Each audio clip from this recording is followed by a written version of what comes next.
2018 러시아 월드컵의 해가 밝았습니다.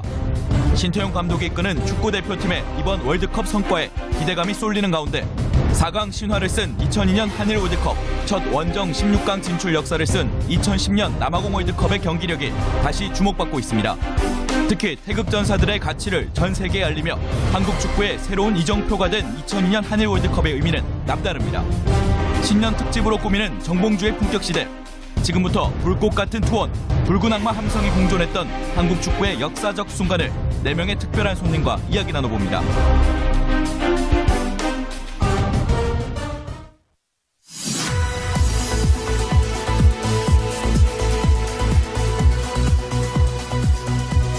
깨어있는 서울 시민을 위한 정직하고 알찬 프로그램 1월 2일 화요일 정봉주 품격시대 시작하겠습니다. 2018년 무술년 새해가 밝았습니다. 새 강으로 무장한 정봉주 품격시대가 이번 주는 신년 특집으로 마련했는데요. 오늘 주제는 6월에 열릴 러시아 월드컵 이야기입니다. 이 문제 함께 나눌 특별한 손님들 소개해드리도록 하겠습니다. 장지현 해설위원 자리하셨습니다. 네, 안녕하세요. 안녕하세요. 장지현입니다. 장자연 사건은 조사하는 거예요, 안 하는 거예요? 반드시 조사해야죠. 전혀 관계가 없나요? 네, 저는 시리아 방송대국 장지현하고도 관계가 없습니다. 시일리아 방송대국. 예. 그래도 국민의 한 사람으로서 장자연 재수사에 대해서 어떻게 생각하시죠? 문제가 있다면 파헤쳐야겠죠? 반드시 해야죠. 자, 그리고 한준희 해설위원 자리하셨습니다. 네, 안녕하십니까. 예. 네, 저는 장자연 재수사를 적극 지지합니다. 예. 네. 지난 정권 같은 방송 못할 뻔했는데. 그런 정도입니까? 예, 이게? 그럼요. 죄송. 지난 정권에서 가장 친한 게 조선일보인데 조선일보 관계자와 스캔들이 있었던. 두 분은 여기 이제 자주 나오셔갖고 좀 분위기 익숙하시죠? 네네. 예. 네. 제가 오늘 타방송 한 2시 거를 이제 녹화로 출연했는데, 진행자 무척 중요하더라고요. 진행자가 딱딱하게 하니까 같이 네. 딱딱해지더라고요. 그렇죠. 그 막 제가 방송 오래 했는데 막 손에 식은땀이 나요. 등에 땀 나고. 오늘 월드컵 얘기니까 편히. 그리고 신년 초부터 좀 재밌는 얘기로, 들어가야죠. 네, 근데 저희는 사실 지금 저쪽에 이제 소개하시겠지만 월드컵 스타들이 나와 계시지 않습니까? 예. 그 일부 계획표를 보니까 사실 일부에서는 저희는 별로 필요가 없을 것 같은데 여기 앉아 있으라고 하시더라고요. 맞아요. 그러면서도 방송 분량은 늘 제일 많아요. 자, 2002년 월드컵 주역이죠. 송종국 해설위원 자리하셨습니다. 네, 안녕하세요. 예. 네, 송정국입니다. 여전히 몸 관리 열심히 하시는 것 같아요. 네, 우선은 살찌는 게 별로 싫어서요. 예. 계속 뭐 한 이틀에 한 번 정도는 계속 운동하고 있습니다. 그리고 송종국 축구교실도 계속 운영하고 계시고요. 네, 축구교실 하고 있고요. 최근에는 그 동탄에서 스포츠센터 운영하고 있습니다. 그래요? 그래서 저는 이제 좀 사업가 쪽으로 네, 열심히 하고 있는데요. 쉽진 않네요. 네. 돈이 좀 안 돼요? 노력하는 만큼 네, 결과가 나오진 않는 것 같아요. 네. 내가 또 월드컵 때 뭐 많이 챙겨놨을 텐데. 어디 갔죠? 네. 찾아봐야 되겠어요. 네, 챙겨뒀던 거. 네. 알겠습니다. 자, 국가대표 출신 이상윤 해설위원 자리하셨습니다. 안녕하세요. 예. 어깨 운동하다 다치셨나요? 축구하다가 다쳤고요. 예. 저 MBC 스포츠 플러스 넘버원 해설위원입니다. 네, 반갑습니다. 다른 방송 얘기해도 됩니다, 여기서는. 괜찮죠? 예, 그럼요. 네. 편안한 방송인 것 같아요. 다 식구인데 뭐. 온 국민이 다 식구인데요. 네. 다른 방송사 얘기해도 되는 거예요? 관계없어요. 여기는 다음 무슨 플러스 또 뭐 하잖아요. 네. 다음에서. 네, 장지현 씨를 제가 한 1,000번 이상 본 것 같습니다. 태어나서. 저는 그 방송 보면서 두 분보다 같이 진행한 여자 해설위원, 여자 진행자. 그분하고 신하영, 모르겠어요. 이름은 모르겠는데 얼굴도 잘 기억이 안 나요. 근데 여성이라는 사실 때문에 계속 봅니다. 이런 분들이 많으시더라고요. 네. 예. 이름 모르죠, 근데 잘. 아니, 이름들은 대부분 알죠? 꽤 유명한가요? 그럼요. 오. 네, 요즘에 아주 인기 있는 또 예능 프로에서도 진행을 하고 있기 활약 중이죠? 때문에 네. 네, 그래요? 인기가 많습니다. 네. 참고로 저희 집엔 TV가 없습니다. 자, 2002년 월드컵 얘기서부터 저희가 좀 시작을 해봐야 될 것 같은데요. 2002년 하면은 지금도 생생하게 현장에서 이렇게 보고 있는 듯한 그 감동은 안 지워지는 것 같아요. 그때는 해설위원 아니셨었죠? 네, 저는 그때 이제 2003년에 제가 데뷔를 했으니까 2002년엔 해설위원이 아니었는데 제가 이제 월드컵 바로 전주에 유학 생활을 이제 접고 귀국을 했습니다. 유학을 하셨어요? 예, 제가 유학파입니다. 예, 축구 유학은 아니지만. 근데, 예, 그 같은 비행기에 세네갈 수상이 타고 왔어요, 사실은. 예. 근데 이제 월드컵 이제 세네갈이 또 돌풍이었는데 그걸 보기 위해서 이제 왔던 비행기에 저도 있었는데, 예, 저는 사실 좀 놀랐죠. 사실 유학 생활을 마치고 이제 한국에 와서 월드컵을 이제 봤는데, 우리 대표팀이 예, 저는 사실 외국에 있다 보니까는 히딩크 감독 휘하에서 이 정도로 눈에 띄게 달라졌으리라고까지 상상하지는 좀 잘 못했었거든요. 그런데 그 어떤 변화된 모습을 보고 정말 아주 즐거웠던 한 달 이상을 보냈던 기억이 있습니다. 그때 월드컵 개막전은 프랑스하고 어디하고 했었죠? 세네갈이랑. 세네갈이죠. 0대0으로 비긴 네. 개막전이. 네. 비겼죠, 0대0으로? 디우프 선수. 그러지 않았나요? 예. 0대0으로. 세네갈의 돌풍. 세네갈이 이기지 세네갈이 디우프 선수가 이겼죠. 세네갈이 이겼죠. 갑자기 지면서 아니, 제가 개막전을 직접 현장 가서 봤거든요. 네. 세네갈이 이기지 않았나요? 모르겠어요. 저는 우리 애가 돌아다니네. 애 보느라고. 그에 대해서 기억이 가물가물한데요. 예. 그 당시에 아마 그래서 프랑스가 네. 그 조별리그 탈락을 했죠. 탈락했죠. 네. 예, 알겠습니다. 장지원 해설위원은 그때 2002년도에 뭐 하셨어요? 저도 2003년에 이제 모 인터넷 중계 사이트에 참여를 했기 때문에 2002년까지는 다른 일을 하던 사람이었는데 예. 아마 좀 놀라실 수도 있겠는데 저는 영화 제작실장이었습니다. 네, 그래서 당시 2002년 한일 월드컵 때 전주에서 촬영 중이었어요. 그래서 촬영을 하다가 우리나라 경기가 있을 때만 스태프들이랑 배우들 제가 스케줄을 짜니까 다 쉬게 해서 호프집을 하나 빌려서 전체가 배우들 스태프들 다 우리나라 경기를 봤는데 유독 이탈리아전 때만 모 배우의 스케줄 때문에 촬영을 할 수밖에 없었어요. 그래가지고 전주에 뭐 아파트 단지도 촬영을 하는데 그 앞에 그 고수부지 같은 데서 사람들이 응원을 하잖아요. 시끄러워서 촬영이 안 되잖아요. 전국 열풍이었으니까. 네, 결국은 이제 촬영이 거의 포기되고 저희 조명이 있고 막 이러니까 사람들이 이탈리아전 끝나고 전부 올라왔습니다. 우리 촬영을 한 600만 명이 나왔다 그러죠. 그때 통계적으로 어떻게 되나요? 한 몇만이 600만 명이 거리로 나왔다는 거 아닌가요? 통계는 제가 잘 모르겠습니다. 오늘 모르는 거를 계속. 아니, 왜냐면 대본에 없는 걸 물어봐야 돼. 글쎄요. 엄청나게 많이 왔죠. 점점 이탈리아전 또 스페인전 하면서. 제가 이제 왜 그걸 여쭙냐면 2005년도가 2006년 국회의원 시절에 중국을 갔더니 중국 고위 간부들이 그 사람들은 거리로 일단 사람들이 많이 몰려나오면 두려워해요. 천안문 사태 때문에. 600만인가 자기들 기록을 통계를 정확하게 알고 있는데 그렇게 나온 사람들이 어떻게 했길래 다 집으로 돌아갔냐는 거예요. 데모도 안 하고. 그 사람들은 우리하고 보는 관점이 완전히 틀리더라고요. 우리는 응원하러 나와서 나온 사람들이 다 청소를 하고 들어갔는데 그 사람들은 이 응원하러 나온 사람들이 왜 국가에 대해서 저항도 하지 않고 그냥 돌아갔냐는 거예요. 이해가 안 되잖아요. 예. 그러니까 어쨌든 우리가 그렇게 몰려 나온 거는 전 세계적으로도 그때 좀 기사거리였던 것 같아요. 알겠습니다. 근데 그 중간에 한복판에 송종국 선수, 네. 꽃미남. 지금도 꽃미남이에요? 아닙니다. 저는 제가 잘생겼다 생각해 본 적이 없거든요. 네. 네. 근데 그때 누구였었죠? 그 막았던 선수가? 포르투갈에? 피구 선수였죠. 피구 선수. 네.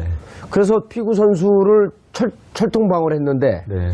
그때 이제 나중에 언론 보도에 따르면은 히딩크 감독이 저 피구 선수는 왼쪽으로 치고 들어간다. 그러니까 오른쪽만 막아라. 네. 뭐 이런 보도가 나는데 그게 사실인가요? 아니요, 그런 건 없었고요. 이제 저희가 경기 전에 이제 상대팀 분석을 하는데요. 예. 그때는 이제 전체 같이 하기 때문에 뭐 개인적으로 이렇게 누구를 어떻게 막아라 이런 얘기는 사실 하진 않고요. 사실 경기장 안에서 이제 경기 전에 훈련하면서 이제 그런 부분에 대해서는 이제 얘기를 해주는데 사실 대부분은 어떻게 보면 개인적인 전술 능력이거든요. 개인이 좀 공부를 하고 그 선수에 대해서 좀 파악을 한 후에 사실 많이 부딪히게 되거든요. 예. 그래서 자세하게 한 명 한 명 이렇게 막 이렇게 해라 이런 부분들은 사실 없습니다. 아, 현장에 들어가서 판단을 하고 네. 그 현장에서 만났던 피구 선수는 어땠나요? 우선은 뭐 워낙에 지금의 뭐 레알 마드리드 포르투갈의 그 호날두 선수 같은 사실 위치잖아요. 뭐 전 세계 최고였기 때문에 사실 딱 첫 장면이 좀 기억이 나는데 이 피구 선수가 딱 드리블해서 치고 들어오는데 측면에서 예. 무섭더라고요. 정말 두려웠어요. 체격 조건은 어땠었나요, 두 분이? 키는 좀 비슷한 것 같은데 예. 뭐 워낙에 개인 능력, 뭐 스피드 이런 부분에서 피구 또 선수가 세계적인 명성이 있으니까. 네네 우선은 두려웠고요. 무서웠는데 그때 제가 딱 첫 느낌에 처음에 저는 이제 계속해서 1대 상황을 많이 했었으니까 한 3번까지는 기싸움에서 밀리면 안 되겠다.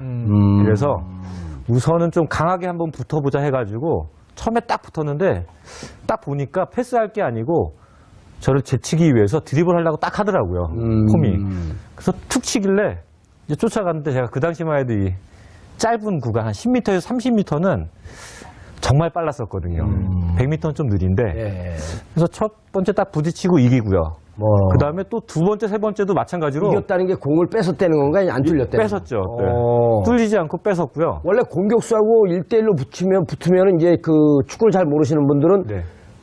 수비수가 유리할 거로 보는데 공격수가 훨씬 더 유리하잖아요. 치고 들어갈 때는. 그럼요. 예. 네. 네. 공격은 뭐 여러 가지 뭐 왼쪽 옵션들이 많으니까요. 예. 그래서 두 번째, 세 번째도 딱 보니까 약간 자존심이 상한 것 같아요. 피구 선수가. 또 제치려고 들어오더라고요. 예. 그래서 두 번, 세 번, 딱 세 번째 맞고 나서부터는 그 두려움이 없어졌어요. 얘는 오늘 나한테 안 되겠다. 그거 딱 느꼈어요. 그게 몇 분 정도 경과한 뒤인가요? 전반 초반이었던 것 같아요. 어차피 그쪽은 포르투갈은 거의 피구 선수 발끝에서 공격이 시작됐기 때문에 네. 우선은 한두 명을 뚫고 나서 사실 연결을 하거든요. 근데 그쪽이 우연찮게 또 저랑 붙게 되면서요. 그게 몇 번째 게임이었었죠?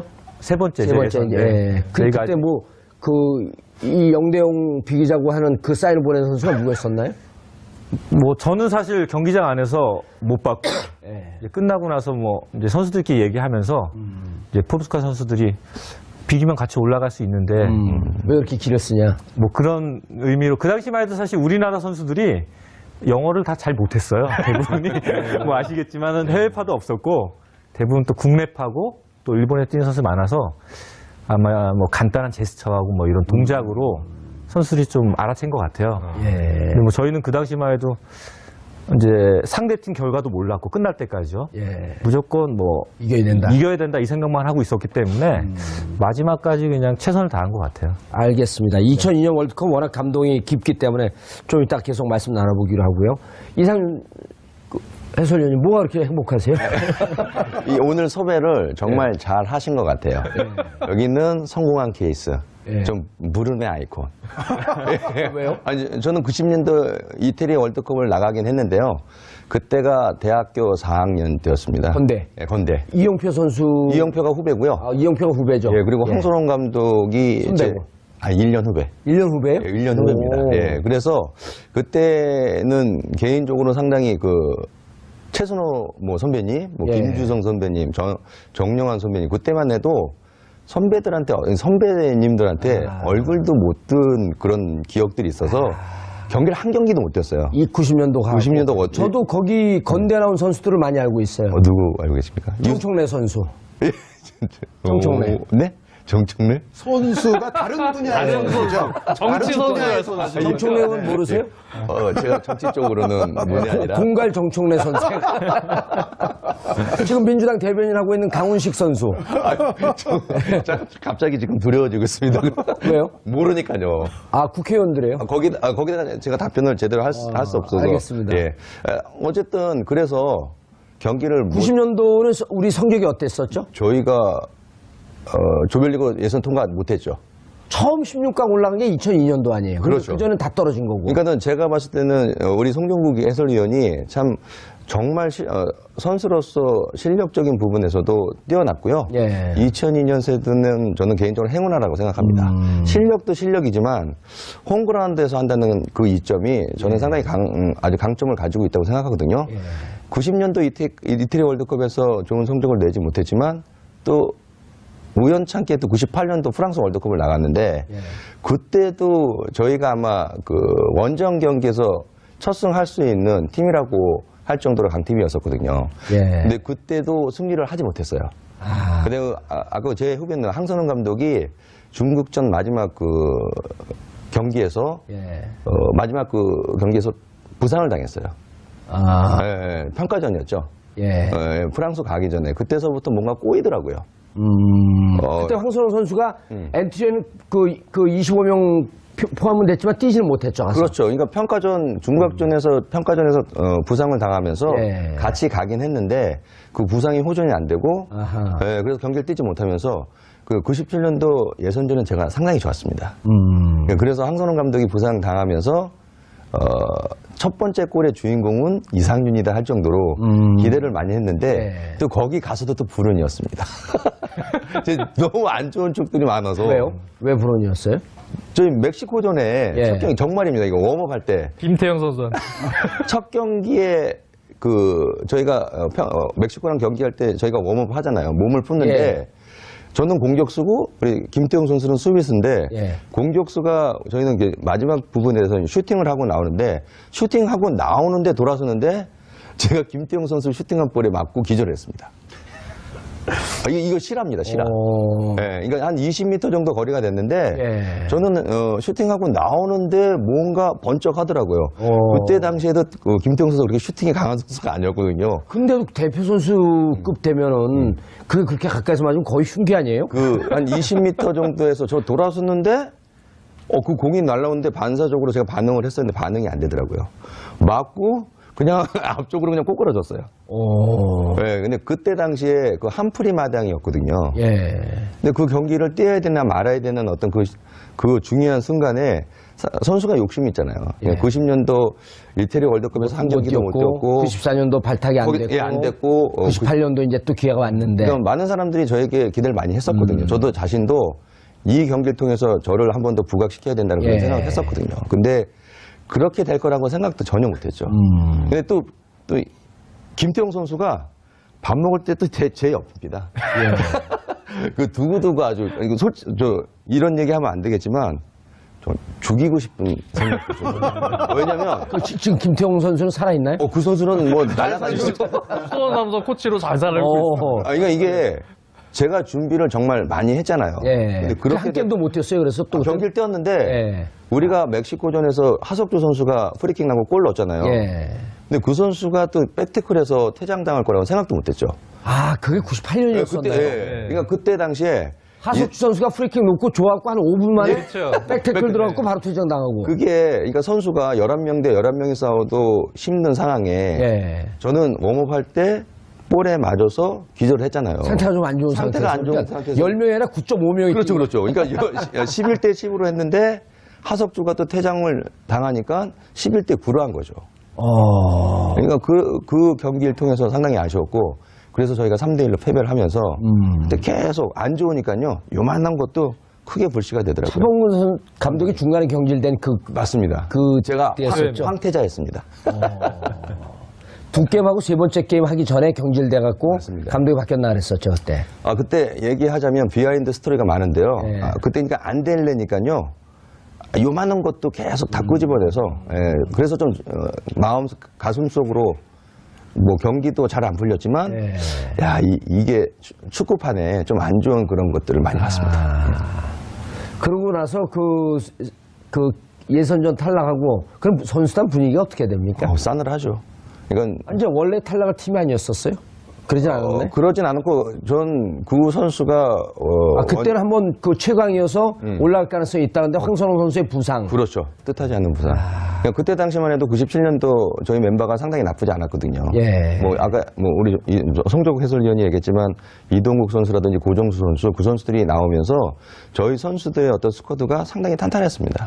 네, 그래서 저도 개인적으로 정말 원정에서 1승 할 수 있고 예. 16강 갈 수 있는 전력이라고 생각했는데 이게 뜻하지 않는 그런 것들이 일어나니까 뭔가 징크스가 있었네요 그때는. 그래서 상당히 어려웠습니다. 그리고 게임 끝나고 그럼 선수단끼리 뭐 저녁에 가서 그때 독일이어서 프랑스죠. 프랑스. 월드컵에서. 근데 선수들도 마찬가지로 상당히 안 좋았죠. 그러니까 분위기가 다운될 수밖에 없고 이렇게 업을 시켜야 되는데 그런 분위기가 좋지 않았습니다. 이 모든 게임이라고 하는 게 그 심리적인 게 강하게 작용을 하는데 아시다시피 두 번째 경기가 그 네덜란드입니다. 예. 여기 우리 성정국 해설위원이었던 히덴크 감독. 저 그때 솔직히 히덴크 감독이 누군지 몰랐거든요. 코스염 그때 보니까 화면 보니까 코스염 이렇게 기우고 그때 당시에 네덜란드 선수들이 최고의 레벨의 선수들. 네, 베르캄프 있었고요. 예. 뭐 반데사로 있었고 골키퍼. 그리고 뭐 다비드 선수. 최강의 선수들이 하고 경기를 하는데요. 저 선수를 선수가 아닌 것 같더라고요. 다른 나라에서 온 듯한 선수들. 최강이었죠. 다른 나라에서 왔잖아요. 다른 별에서. 다른 행성에서 온 팀. 네, 그러니까 그만큼 강력했고요. 그때 당시 저희가 5대0으로 지면서. 저도 기억나요. 네, 그러니까 저는 솔직히 안 좋은 추억들만 있습니다. 안 좋은 추억들만. 네. 세 번째 게임은요? 벨기에전에는 전 경기를 못 뛰었죠. 네, 그래서 저희가 벨기에하고 무승부를 기록했는데 그때 조금 만회를 했고 그러면서도 어쨌든 벨기에전은 좀 잘 뛰었던 것 같아요. 예, 우리 후배가 또 유상철 감독이 또 골을 만들어냈고요. 전체적으로 보면 뭐 조금 아쉬운 경기들을 좀 많이 했던 것 같습니다. 예. 그래서 인생이 계속 안 풀려요? 인생이 안 풀리더라고요. 근데 제가 해설을 해서 나름대로 축구를 또 어쨌든 축구인 출신이기 때문에 제가 할 수 있는 게 무엇인가 생각을 해봤지만 이것도 저한테 잘 맞더라고요. 나쁘지 않습니다. 아니 요즘 보면 축구인들이 그 엔터테이너처럼 재능들이 좋아요 보니까. 그래서 이거 아까 말씀하셨지만 아프리카 TV에서 제가 그 방송 자체가 다른 것보다도 프리미어 리그 있지 않습니까? 네, 프리미어 리그. 현장인이, 그러니까 저희가 선출이. 약간 발음도 외국 사람 같아요. 선출이 그 유럽 축구를 방송한다는 게 쉽지 않습니다. 근데 그 방송을 통해서 저에게는 많은 공부가 되고 있습니다. 지금 그럼 프리미어 리그를 그 방송을 하고 계신가요? 네네, 그렇습니다. 어디라 그랬죠? 아프리카 TV. 아프리카 TV 말고 다른 데는요? 저 MBC 스포츠 플러스에서 방송하죠. 그게 아프리카 TV로도 나가는 겁니까? 아니면은? 인터넷 방송이죠. 예. 근데 저는 개인적으로 축구를 계속 현장에 있지 않으니까요. 그냥 봐야 되잖아요. 근데 보면서 느끼는 게 상당히 아주 큽니다. 해설도 하면서. 그렇죠. 예. 그럼 뭐, 이게 어떻게 될지 몰라요. 팟캐스트 하다 스타 되는 사람들도 있으니까. 나름대로 지금 아주 좋고요. 행복해 하고 있습니다. 알겠습니다. 송중우, 두 분은 오늘 방청객 모델이라면서요? 아니, 원래 이 모든 시사 교양 프로에서 보면 이제 방청객의 웃음이라든가 박수 이런 게 중요해요. 저희가 항상 잘 웃고 있어요. 그 한준희 해설위원은요. 제가 운영하는 회사에 이제 광고 모델로 제가 발탁했어요. 아니, 아직 연락을 받은 바가 없어요. 이거는. 그런데 방송에서 지금 말씀을 하셨어요. 지금. 관계없어요, 그런 거. 아니, 근데 그 두 분 이제 해설위원 자격으로서 2002년도 보면은, 그때 깜짝 놀랐다 그랬잖아요. 정말 우리 히딩크 감독이 저렇게 만들어낼까. 근데 그때 이후에도 이제 그 2002년 얘기를 자주 하실 거 아니에요. 그렇죠. 근데 2002년 때는 확실히 지난번 그 리우 올림픽 때 공을 맞췄던 김태형 선수랑 같이 해설을 하러 브라질에 갔었는데 이제 같이 방을 쓰면서 얘기를 좀 많이 했거든요. 근데 특히 2002년 때 얘기는 당시에는 이제 좀 기간을 두고 송정욱 선수도 아시겠지만 김태형 선수 그때 못 뛰었죠. 2002년에 주전 뛰었나요? 그래서 좀 아파치라는 별명으로 좀 이렇게 깡다구 있게 이렇게 그렇죠. 좀 터프한 이제 수비를 하는 이제 스타일인데요. 근데 선수들이 오랜 그 일정 기간 동안 합숙도 하고 하면서 피지컬적으로요. 몸이 거의 뭐 지방 없이 전사가 된 몸으로 준비가 되어 있었대요. 2002년도에. 네. 그래서 거의 뭐 몸이 진짜 최상의 몸 상태로 경기에 임하고 준비가 되어 있었기 때문에 피지컬적으로 역시 우리나라 축구는 체력이 뒷받침돼야 된다. 네. 많이 뛸 수 있는 축구를 해야 우리가 좀 부족한 기술이나 여러 가지 단점들이 보완이 돼서 본선에서 경쟁력이 있다. 근데 2002년 때는 확실히 그런 부분들이 준비가 잘 돼 있었죠. 다른 월드컵 때에 비해선.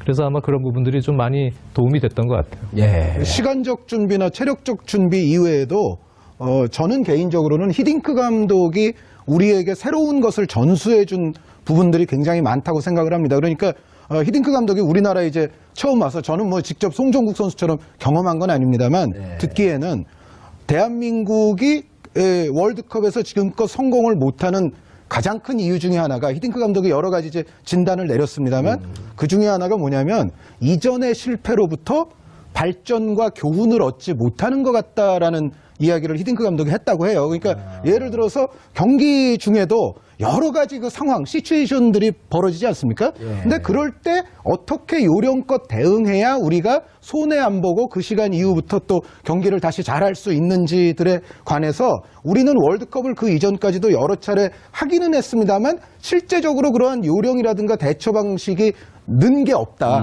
그런 걸 히딩크 감독이 정말 정확히 봤던 것 같아요. 그래서 예를 들어서 히딩크 감독 같은 경우는 예를 들어 뭐 우리가 조금 억울한 파울을 당하거나 억울한 판정을 당하거나 그랬을 적에 이제 선수들이 어떻게 해야 관중들의 좀 항의도 이끌어낼 수 있고 그 다음부터 또 심판에게 약간 부담도 가게 만들 수 있고 이제 이런 것부터 시작을 해서 전체적으로 뭐 예를 들어 이런 장면도 있어요. 예전에 골드컵에서 히딩크 감독이 월드컵 하기 전에 골드컵이라는 대회에 나가서 퇴장을 한번 당한 적이 있는데 그러한 상황 같은 경우에도 미국에서 있었던 예, 거죠? 그렇죠. 과거 같으면 이제 뭔가 좀 안 좋은 상대가 우리에게 파울을 해서 나오든지 아니면 뭐 우리가 파울을 하는 경우도 그렇습니다만 상대가 프리킥을 빨리 진행해서 역습을 하게 되면 우리가 곤란하잖아요. 근데 그렇게 볼이 멈춰진 상황에서는 먼저 볼을 예를 들어 집어서 조금 이렇게 시간을 끈 다음에 이렇게 우리가 수비를 갖춘 이후 볼을 좀 슬슬 넘겨주는 뭔가 이제 그러한 것들도 사실은 히딩크 감독 이전까지는 우리가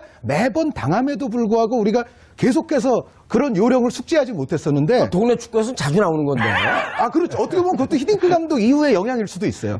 그 전에도 우리는 그런 거 있었는데. 아니, 수준 높은 동네 축구를 하셨기 때문에 정 의원님께서는 뭐 그러실 수 있지만 어찌됐건 히딩크 감독이 우리 대표팀 선수들에게 여러 가지 뭐 선진적인 훈련 방식부터 시작해서 정말 경기 중에 빚어지는 여러 가지 상황들에 대한 대처 요령에 이르기까지 히딩크 감독이 새롭게 전수해 준 것이 대한민국 축구에는 굉장히 많았다 이렇게 저는 평가를 합니다. 알겠습니다. 송영구 선수님. 네. 어땠나요? 히딩크 감독하고 몇 년 같이 있었어요? 저는 뭐 2년 가까이 있었죠. 한 1년 반 좀 넘은 것 같아요. 제가 2001년 2월에 따라갔거든요, 사실요. 이제 초반에 모였을 때 일기에서 부상당한 선수 대체로 제가 이제 3명 안에 들어가지고 제가 이제 홍콩 카스버컵을 이제 처음 따라갔고요. 그러면서 이제 오만에서 전지훈련 하면서 짧은 기간에 좀 인정을 받았고요. 그 다음에 바로 아랍에미리트를 가서 이제 4개국 뭐 때문에 인정받으신 것 같아요? 우선은 뭐 아까 선배님께서 말씀하신 대로 딱 들어갔는데 다들 대선배님이잖아요. 뭐 황선홍, 홍명보, 최용수.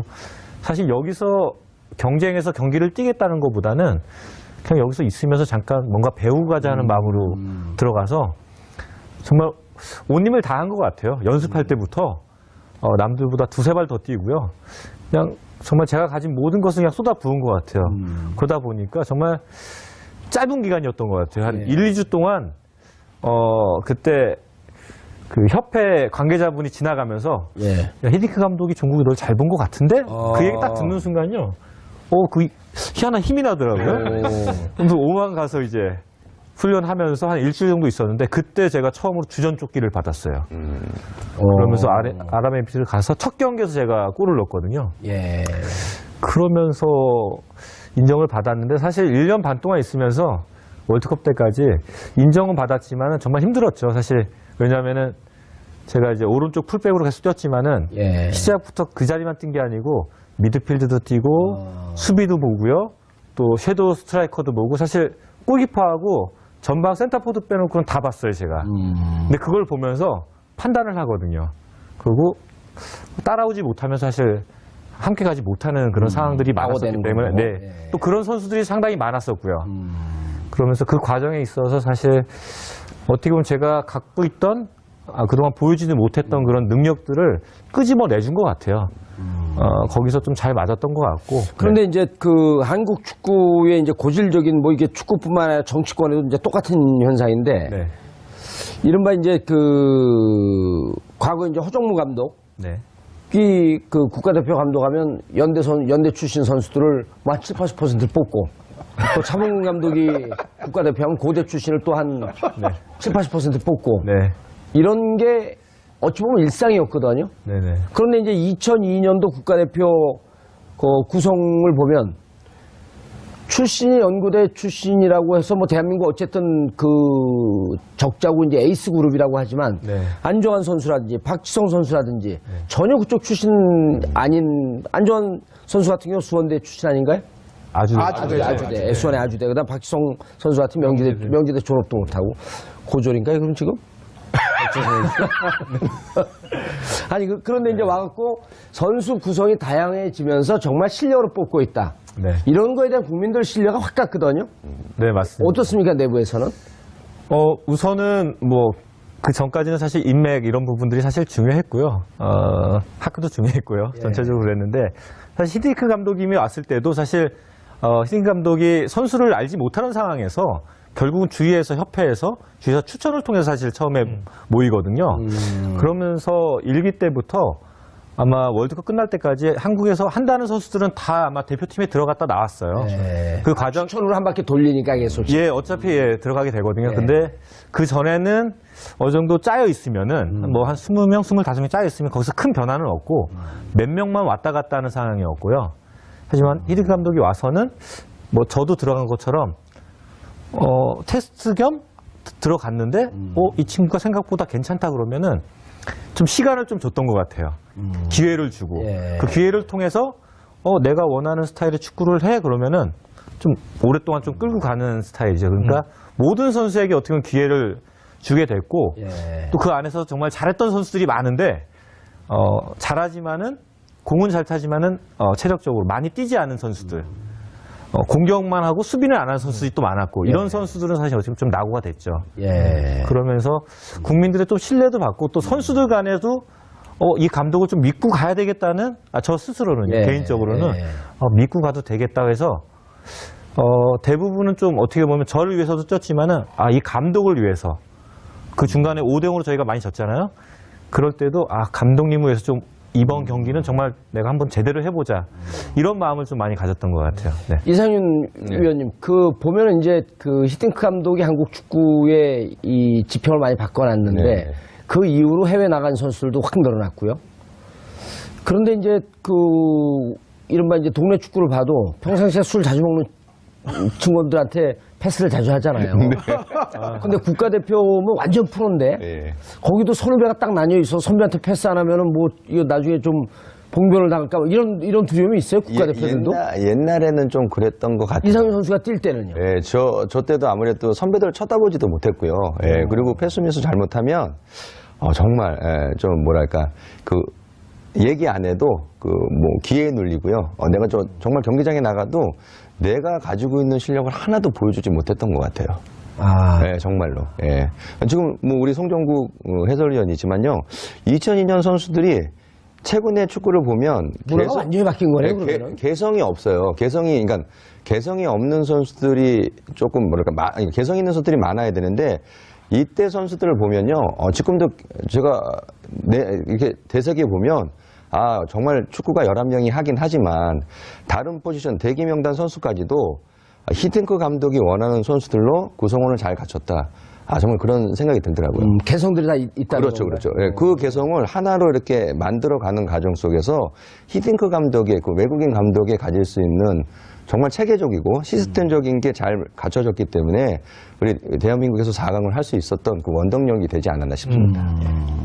일단 개인적으로는 송정구 선수가 정말 잘해요. 저하고 예전에 제가 프로에 있을 때 한 번 경기 해본 적이 있었거든요. 정국이가 수비였고 제가 공격이었는데 제가 볼을 잡는데 뭔가 수비가 앞에 철벽이라는 느낌이 들 정도로 되게 좋았어요.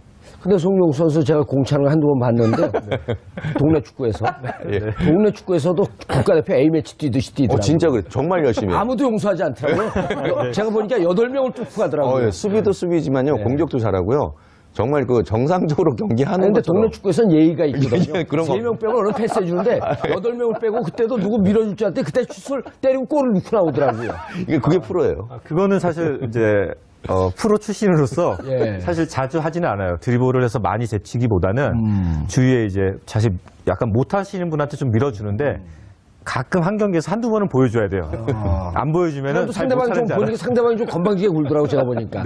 공 좀 찬다고. 그럴 때는 한 번씩 보여줘야지 기를 누려줘야 됩니다. 안 그러면은 좀 쉽게 생각하거든요. 이상윤 위원 보시기에는 그럼 2002년 세대들 2002년 세대라고 부를 수 있겠죠. 한 획을 근 거니까. 네, 맞습니다. 그 세대들 후배 세대들인데 무척 부러웠겠어요? 정말 부러웠습니다. 98년도 프랑스 월드컵 나갔던 우리 원정 멤버가 예. 2002년에 우리가 만약에 홈에서 했다면 예. 하는 그런 항상 아쉬움이 있었습니다. 예.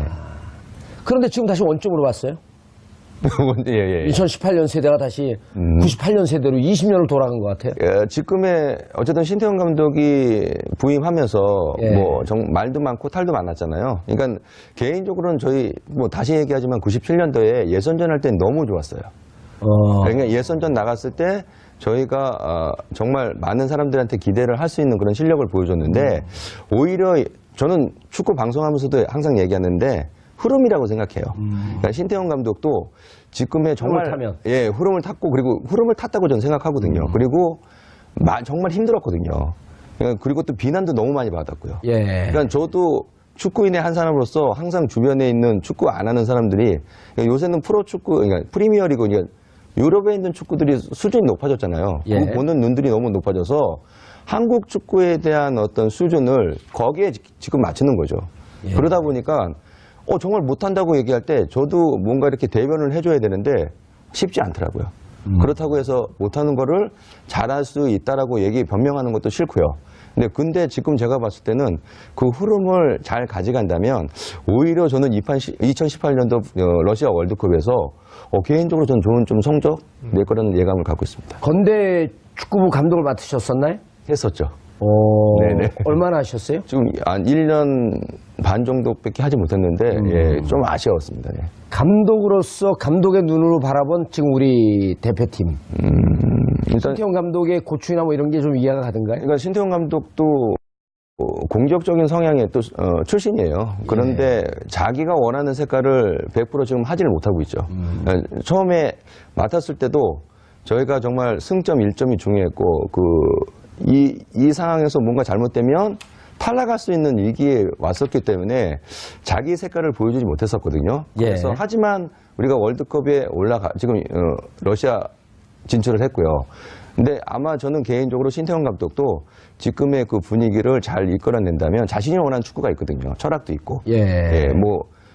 분명히 좋은 어떤 자신의 그 색깔을 충분히 보여줄 수 있을 거라는 그 기대감을 좀 많이 갖고 있습니다. 알겠습니다. 2부에서 이제 본격적으로 2018년 러시아 월드컵 전망을 좀 해볼 텐데 죽음의 조. 언제나 죽음의 조 아니었었나요? 네, 대한민국에게는 사실 역사적으로 봐도 예. 거의 매번 죽음의 조였어요. 근데 다만 이제 상대적으로 좀 비교를 해볼 때는 24개 팀이 나가는 거죠. 지금은 이제 32개 팀입니다. 32개 예전에는 이제 24개 예. 시절도 있었습니다만 이상윤 의원이 나갔던 98년까지가 우리가 조가 좀 극심하게 계속 어려웠었고요. 사실 86년부터 98년까지는 정말 이건 죽음의 조의 역사나 다름이 없었습니다. 예. 그런데 다만 2002년부터는 우리의 조편성 기운이 약간은 나아졌어요. 약간은 조금 물론 그래도 어렵습니다만 전체적으로 좀 나아졌다가 그게 FIFA 랭킹이 올라가서 그랬던 건가요? 조편성 제도는 시스템은 이번과 예전에는 다르긴 했습니다만 예. 전체적으로 우리가 아주 최악까지 몰린 적은 요즘에는 조금 드물었었는데 이번에는 제가 봤을 때는 이상윤 의원 뛰시던 98년 이전으로 거의 회귀한 듯한 죽음의 조인 것만큼은 틀림이 없습니다. 어디죠 일단? 독일, 스웨덴, 멕시코입니다. 독일, 스웨덴. 그러니까 98년 대회 때랑 어떻게 보면 조금 유사하죠. 같은 멕시코가 있고요. 네. 당시에는 네덜란드, 벨기에였는데 예. 이번엔 네덜란드 대신 독일. 그럼 이번에 벨기에 대신 누가 스웨덴. 공을 맞을지 그거를 봐야 돼요. 어디다가 누가 공을 맞을지. 독일, 스웨덴, 멕시코. 다 강팀들 아닌가요? 그렇죠. 예, 그러니까 모두 개성들이 뚜렷하고 네. 독일은 사실 팬 여러분들께서 독일에 대해서는 그렇게 많은 설명을 들으실 없죠. 필요가 예. 없을 거예요. 독일은 아주 몇 개의 초강력 우승 후보들 가운데 하나고요. 예. 멕시코는 6회 연속 16강 진출팀 아닙니까? 그러니까 16강 이후가 문제지 조별리그 통과는 문제가 아니다라고 계속 그것을 증명해 왔던 팀이 멕시코고, 스웨덴은 아시다시피 이번에 네덜란드와 같은 조였는데 네덜란드를 떨궜고, 플레이오프에서는 또 이탈리아와 맞대결 두 판에서 이탈리아를 떨궜고, 물론 이제 이탈리아에게 수비적인 경기를 하기는 했습니다만 전체적으로 스웨덴은 또 정말로 유럽팀 가운데에서는 체격 조건이 좋으면서 끈끈한 힘이 있거든요. 그래서 우리 입장에서는 세 팀 모두가 부담스러운 것은 틀림없는 사실인 것 같습니다. 알겠습니다. 자세한 2018년 월드컵 전망은 2부 들어가서 계속 2018 러시아 월드컵 본선 조추첨 결과 우리나라 축구대표팀은 독일, 멕시코, 스웨덴과 함께 F조에 편성됐습니다. 현재로선 FIFA 랭킹 1위이자 월드컵의 영원한 우승 후보 독일을 견제할 팀은 보이지 않아 우리나라와 멕시코, 스웨덴이 16강 진출 마지노선인 2위 자리를 놓고 치열하게 경쟁할 것으로 예상됩니다.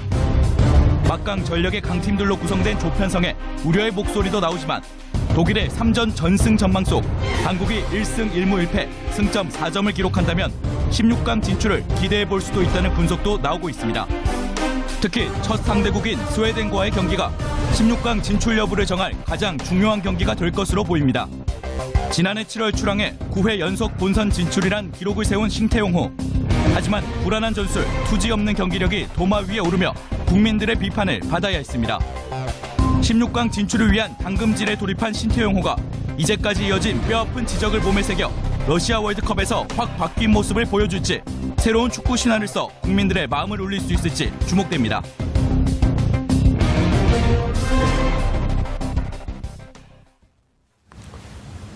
정봉주 품격시대 두 번째 주제 2018년 러시아 월드컵 전망입니다. 이 문제와 관련해 함께 하실 네 분 다시 모셨습니다. 장지원 SBS 축구 해설위원 자리하셨고요. 한준희 해설위원 자리하셨고요. 그리고 2002년 월드컵 스타 송정국 해설위원. 자칭 불운의 축구선수 이상윤 해설위원 자리하셨습니다. 예. 일부 재밌었어요. 그 월드컵 다시 상기하는데 이상윤 선수가 공 맞고 쓰러지는 장면. 등치도 큰데 근데 진짜 어느 정도 충격이에요? 그러니까 제가 기절해서 그러니까 정신을 못 차렸으니까요. 예. 그리고 의료진들이 와서 막 얼음 아이스 얼굴 맞았어요? 얼굴 간장 그러니까 권투에서 말하면 카운터 펀치라고 하죠. 예. 관자놀이 맞은 것 같아요. 그래서 라카룸에 돌아왔는데 차범 감독님이 제가 안 하던 행동을 계속하는 거예요. 막 닥터가 가서 얼음 대고 막 저런 행동을 하니까 이게 자신도 조금 저게 왜 이러지 그런 얘기를 들었거든요. 근데 저도 개인적으로는 한 장의 카드를 만약에 얘기했으면 한 장의 카드를 잃어버리는 거거든요. 세 장의 카드를 쓸 수 있는데. 예. 근데 제 욕심이죠.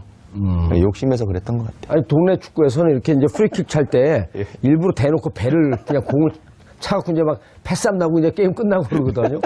근데 동네 축구 선수를 차는 것도 그렇게 충격인데. 예. 이번에 김태형 선수가 원래 슈팅이 그렇게 강한 선수가 아니었어요. 예. 근데 죽어라 슈팅 때렸거든요. 그때 공 하나가 그 이후에 예. 축구 선수의 운명을 바꿨죠. 불운으로 바꿔버렸네. 2002년에 김태형 선수는 완전히 성공했고요. 예.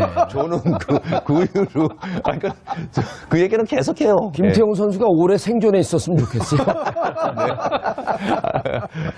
알겠습니다. 자, 이제 2018년. 말도 많고 탈도 많았어요. 장지원 해설위원님. 네, 정말 말도 많고 탈도 많고 예. 우리가 근래 들어서 월드컵 본선 진출 가장 힘들게 지금 진출했던 예. 그 대회인 것만은 분명합니다. 네. 하지만 요즘에 근래 평가전이나 동아시안컵을 통해서는 또 경기력이 좋아지고 있거든요. 그래요? 전술도 바뀌면서. 이번에 그 일본한테 4대1로 이길 때 예. 일본 선수가 재밌는 표현을 했어요. 우리나라 기자가 저는 소설을 쓴 것 같진 않고 보통 기자들이 이제 소설을 많이 쓰니까 일본 선수가 그런 얘기를 했다 그래요. 한국 선수들은 참 이상하다. 월드컵 준비하기 할 때까지 계속 이른바 이제 죽을 쓰다가 막상 월드컵 임박하게 되면 어떻게 된 건지 다 잘한다. 그런 걸 언론 보도에서 본 적이 있어요. 네. 이번에 선수들 역량이 이렇게 좋았나요? 확실히 좋아졌죠. 네. 일단은 선수들 역량을 떠나서 예. 전술적으로 이 4-4-2 시스템으로 바뀐 이후부터 예. 수비 조직력이 선수들이 이해하기 상당히 쉬워졌고 또 그것을 선수들이 또 잘 따라준 것 같아요. 그러다 보니까 밸런스가 살아나다 보니까 수비가 잘 되니까 일단 전체적인 밸런스가 살아나고 공격도 같이 좋아지고 예. 그런 이중효과가 좀 되지 않았나. 앞으로 한 6개월 정도 남았어요. 어떻게 대비하나요?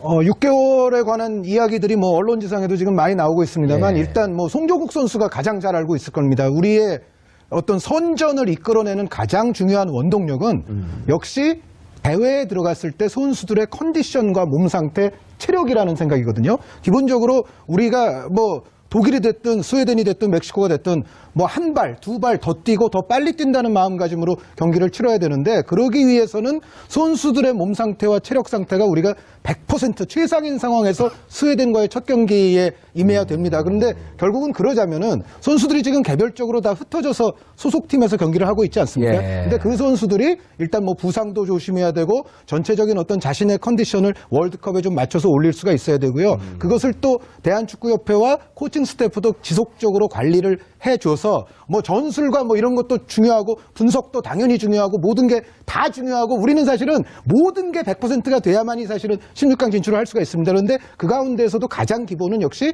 선수들의 몸 상태와 체력을 정확하게 충분히 갖춘 이후에 우리가 출전을 해야 된다라는 생각입니다. 예. 2002년도를 되돌아보면 지금쯤은 어떻게 하고 있었나요? 그때는 좀 오랫동안 장기간 같이 훈련하고 그러지 않았었나요? 네, 우선은 저희가 1년 반, 6개월 남았을 때도 예. 사실 대표 월드컵이 있어서 거기에 집중해서 많은 시간을 훈련을 하긴 했지만은 팀에 돌아가서 또 경기를 다 했었어요. 제가 2001년도에 계산해 보니까 팀에서도 한 40경기를 뛰었더라고요. 그러면서 또 시간이 나면 대표팀 가서 훈련하고 또 A매치 뛰고 이런 식으로 거의 60경기 이상, 70경기 가까이 뛴 것 같은데요. 1년에? 네. 그렇게 뛰었는데도 사실 아까 이제 한준희 해설위원님께서 말씀하신 대로 체력 관리를 잘했어요. 다른 데 신경 쓰기보다는요. 정말 먹고 자고 훈련하고 여기에 초점을 맞췄었고요. 지금 이제 가장 중요한 부분을 말씀하셨는데 2014년 브라질 월드컵 때 예. 제가 뭐 현장에서 해설을 하긴 했지만은 정말 안타까웠던 게 70분, 80분 정도 되면 선수들이 다 지쳐가지고요. 뛰질 못했어요. 그런 부분들이 어떻게 보면 그 전 세대 우리 선배님들 때도 좀 체력적인 안배가 안 돼가지고 고생을 하셨는데 그런 부분들을 사실 2002년에는 고쳤었거든요. 근데 못 뛰는 것보다는 정말 체력적으로 효과적으로 이렇게 조직 훈련도 하고 전술 형태를 만들어야 되는데 너무 많이 뛴 것 같아요. 그리고 체력적인 준비도 안 돼 있고 왜냐하면 또 국내에서 뛰는 선수들과 해외에서 뛰고 있는 선수들의 또 시즌이 다르기 때문에요. 이제 국내 선수들은 어떻게 보면은 6월달 정도 되면 최고의 컨디션에 올라가 있는 상태고 유럽파 선수들은 우선은 경기를 못 뛰는 선수들이 많았고요. 또 뛰어도 시즌이 끝난 시점이기 때문에 체력적으로 좀 바닥을 치고 있는 선수들이 많았어요. 그런 부분들을 아무래도 협회 입장에서는 관리 자체가 좀 안 된 것 같아요. 그래서 이번 월드컵은 6개월 남았기 때문에 우선은 유럽에서도 뭐 잘하고 있는 선수도 있지만은 대부분이 경기를 못 뛰고 있거든요. 그런 선수들의 부분, 이제 체력적인 부분, 정신적인 부분, 또 국내 선수들에서도 잘하고 있는 선수들이 있고요. 예. 또 막 젊어서 치고 들어오려는 선수가 있는데 그런 부분들을 전체적으로 관리 감독을 해가지고요. 아무래도 월드컵 전까지는 말씀하신 대로 한 3일 전까지는 100%의 컨디션을 올려놔서 첫 경기를 딱 준비를 해야지 좀 승산이 있다고 생각을 합니다. 이상희 해설위원, 네네. 지금 보면은 다들 프로 선수들이고 네네. 업으로 하는 선수들인데도 이게 체력이 높낮이가 좀 틀린 것 같아요. 네, 일단 우리가 이제 일반 국민들이 보거나 시청자들이 볼 때는 모두가 다 최상의 컨디션으로 월드컵에 나가는구나 네네. 이렇게 생각하고 있거든요. 그렇지 않은가 봐요. 지금 EPL에서도 보면 우리 예전에는 외국에 진출하는 선수들이 그렇게 많지 않았죠. 예. 지금은 외국에 나가서 좋은 활약을 해주는 우리 손흥민 선수 같은 경우도 그러니까 경기 감각을 얼마나 끌어올리느냐가 상당히 중요하거든요. 예. 저도 오늘 오면서 기사를 하나 봤는데 멕시코의 지금 오소리오 감독이 그러니까 에르난데스 선수가 지금 웨스트햄에 있습니다. 예. 근데 이 선수가 경기를 뛰지 못하다 보니까요. 경기 감각이 떨어질 수밖에 없는 거거든요. 그러니까 선수들이 체력적인 거, 기술적인 부분 상당히 중요한데 자기 소속팀에서 정말 경기를 뛰면서 자기 감각을 끌어올렸을 때 그 월드컵에 포커스를 맞출 수가 있는 거거든요. 근데 그런 감각을 잃어버리면 정말 쉽지 않은 거거든요. 그러니까 신태용 감독도 지금 1월에 지금 중동으로 원정 지금 전지훈련을 가는데요. 전지훈련이요. 동아시아컵에서도 우리 한준희 해설위원이 장지현 해설이 얘기했지만 국내파 선수들이 경기를 뛰는 선수들 그리고 경기를 뛰지 못하는 선수들의 어떤 차이는 있습니다. 네, 그래서 경기를 뛸으로 해서 내 자신의 가지고 있는 실력을 체력적인 부분도 끌어올리면서 감각을 계속 이어갈 수 있다면 저는 러시아 월드컵의 딱 첫 경기 스웨덴 경기 있지 않습니까? 그 경기에 포커스 잘 맞추면 상당히 좋은 경기력을 가져가고 또 우리가 원하는 첫 경기에 어떤 첫 단추에 잘 깨면 좋은 성적을 낼 수가 있는 거거든요. 그러니까 저는 개인적으로 이제 경기를 뛰느냐 못 뛰느냐가 상당히 중요하다고 생각합니다. 지금 자기 소속 팀. 그렇죠. 예. 장준 해설위원님, 지금 유럽파 선수들이 몇 명 정도 되나요? 우리나라요? 국가대표에 들어와서 뛸 수 있는. 많죠. 대표적으로는 일단 프리미어리그에 손흥민 선수와 기성용 선수가 있고요.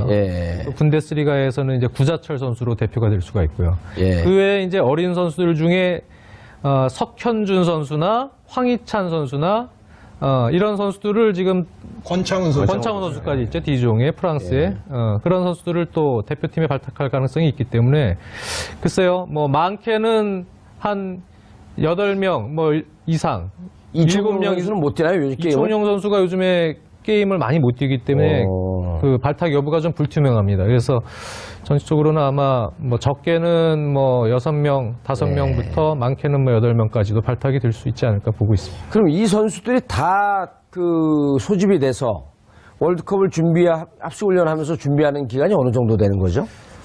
근데 뭐 과거와는 다르게 과거에는 이제 2002년 한일 월드컵 때는 해외파들이 좀 적은 거의 없었으니까. 거의 없었죠. 네, 그때는 뭐 사실 뭐 안정환 같은 선수들도 훈련을 좀 같이 하는 시간들이 꽤 많았고, 근데 이번에는 요즘에는 뭐 유럽파들이 같이 와서 훈련할 시간이 상당히 적죠. 없죠. 네. 그래서 실질적으로는 뭐 시즌이 끝나고 이제 대표팀에 소집해서 실질적으로는 그 전에 뭐 3월에도 평가전을 치르면서 호흡을 맞춰보겠지만 한 2주 정도? 네. 그 정도의 시간밖에 없다고 봐야 됩니다. 대표팀에 소집해갖고 막상 하고 또 러시아로 가야 되잖아요. 네. 그 2주? 네. 3월 평가전 이제 폴란드전을 비롯해서 2경기를 치르게 되고요. 그때 잠시 모일 거고. 그리고 이제 5월 중순쯤 이제 최종 엔트리가 나올 텐데 이제 그때부터 또 이제 6월 개막 이전까지 이제 함께 하게 되고 다 합해도 뭐 한 달이 못 되겠죠. 한 달은 안 되고 뭐 2주에서 많아도 뭐 3주 이내 정도에서 호흡을 맞출 수 있는 시간이 상당히 이제 제한적이죠.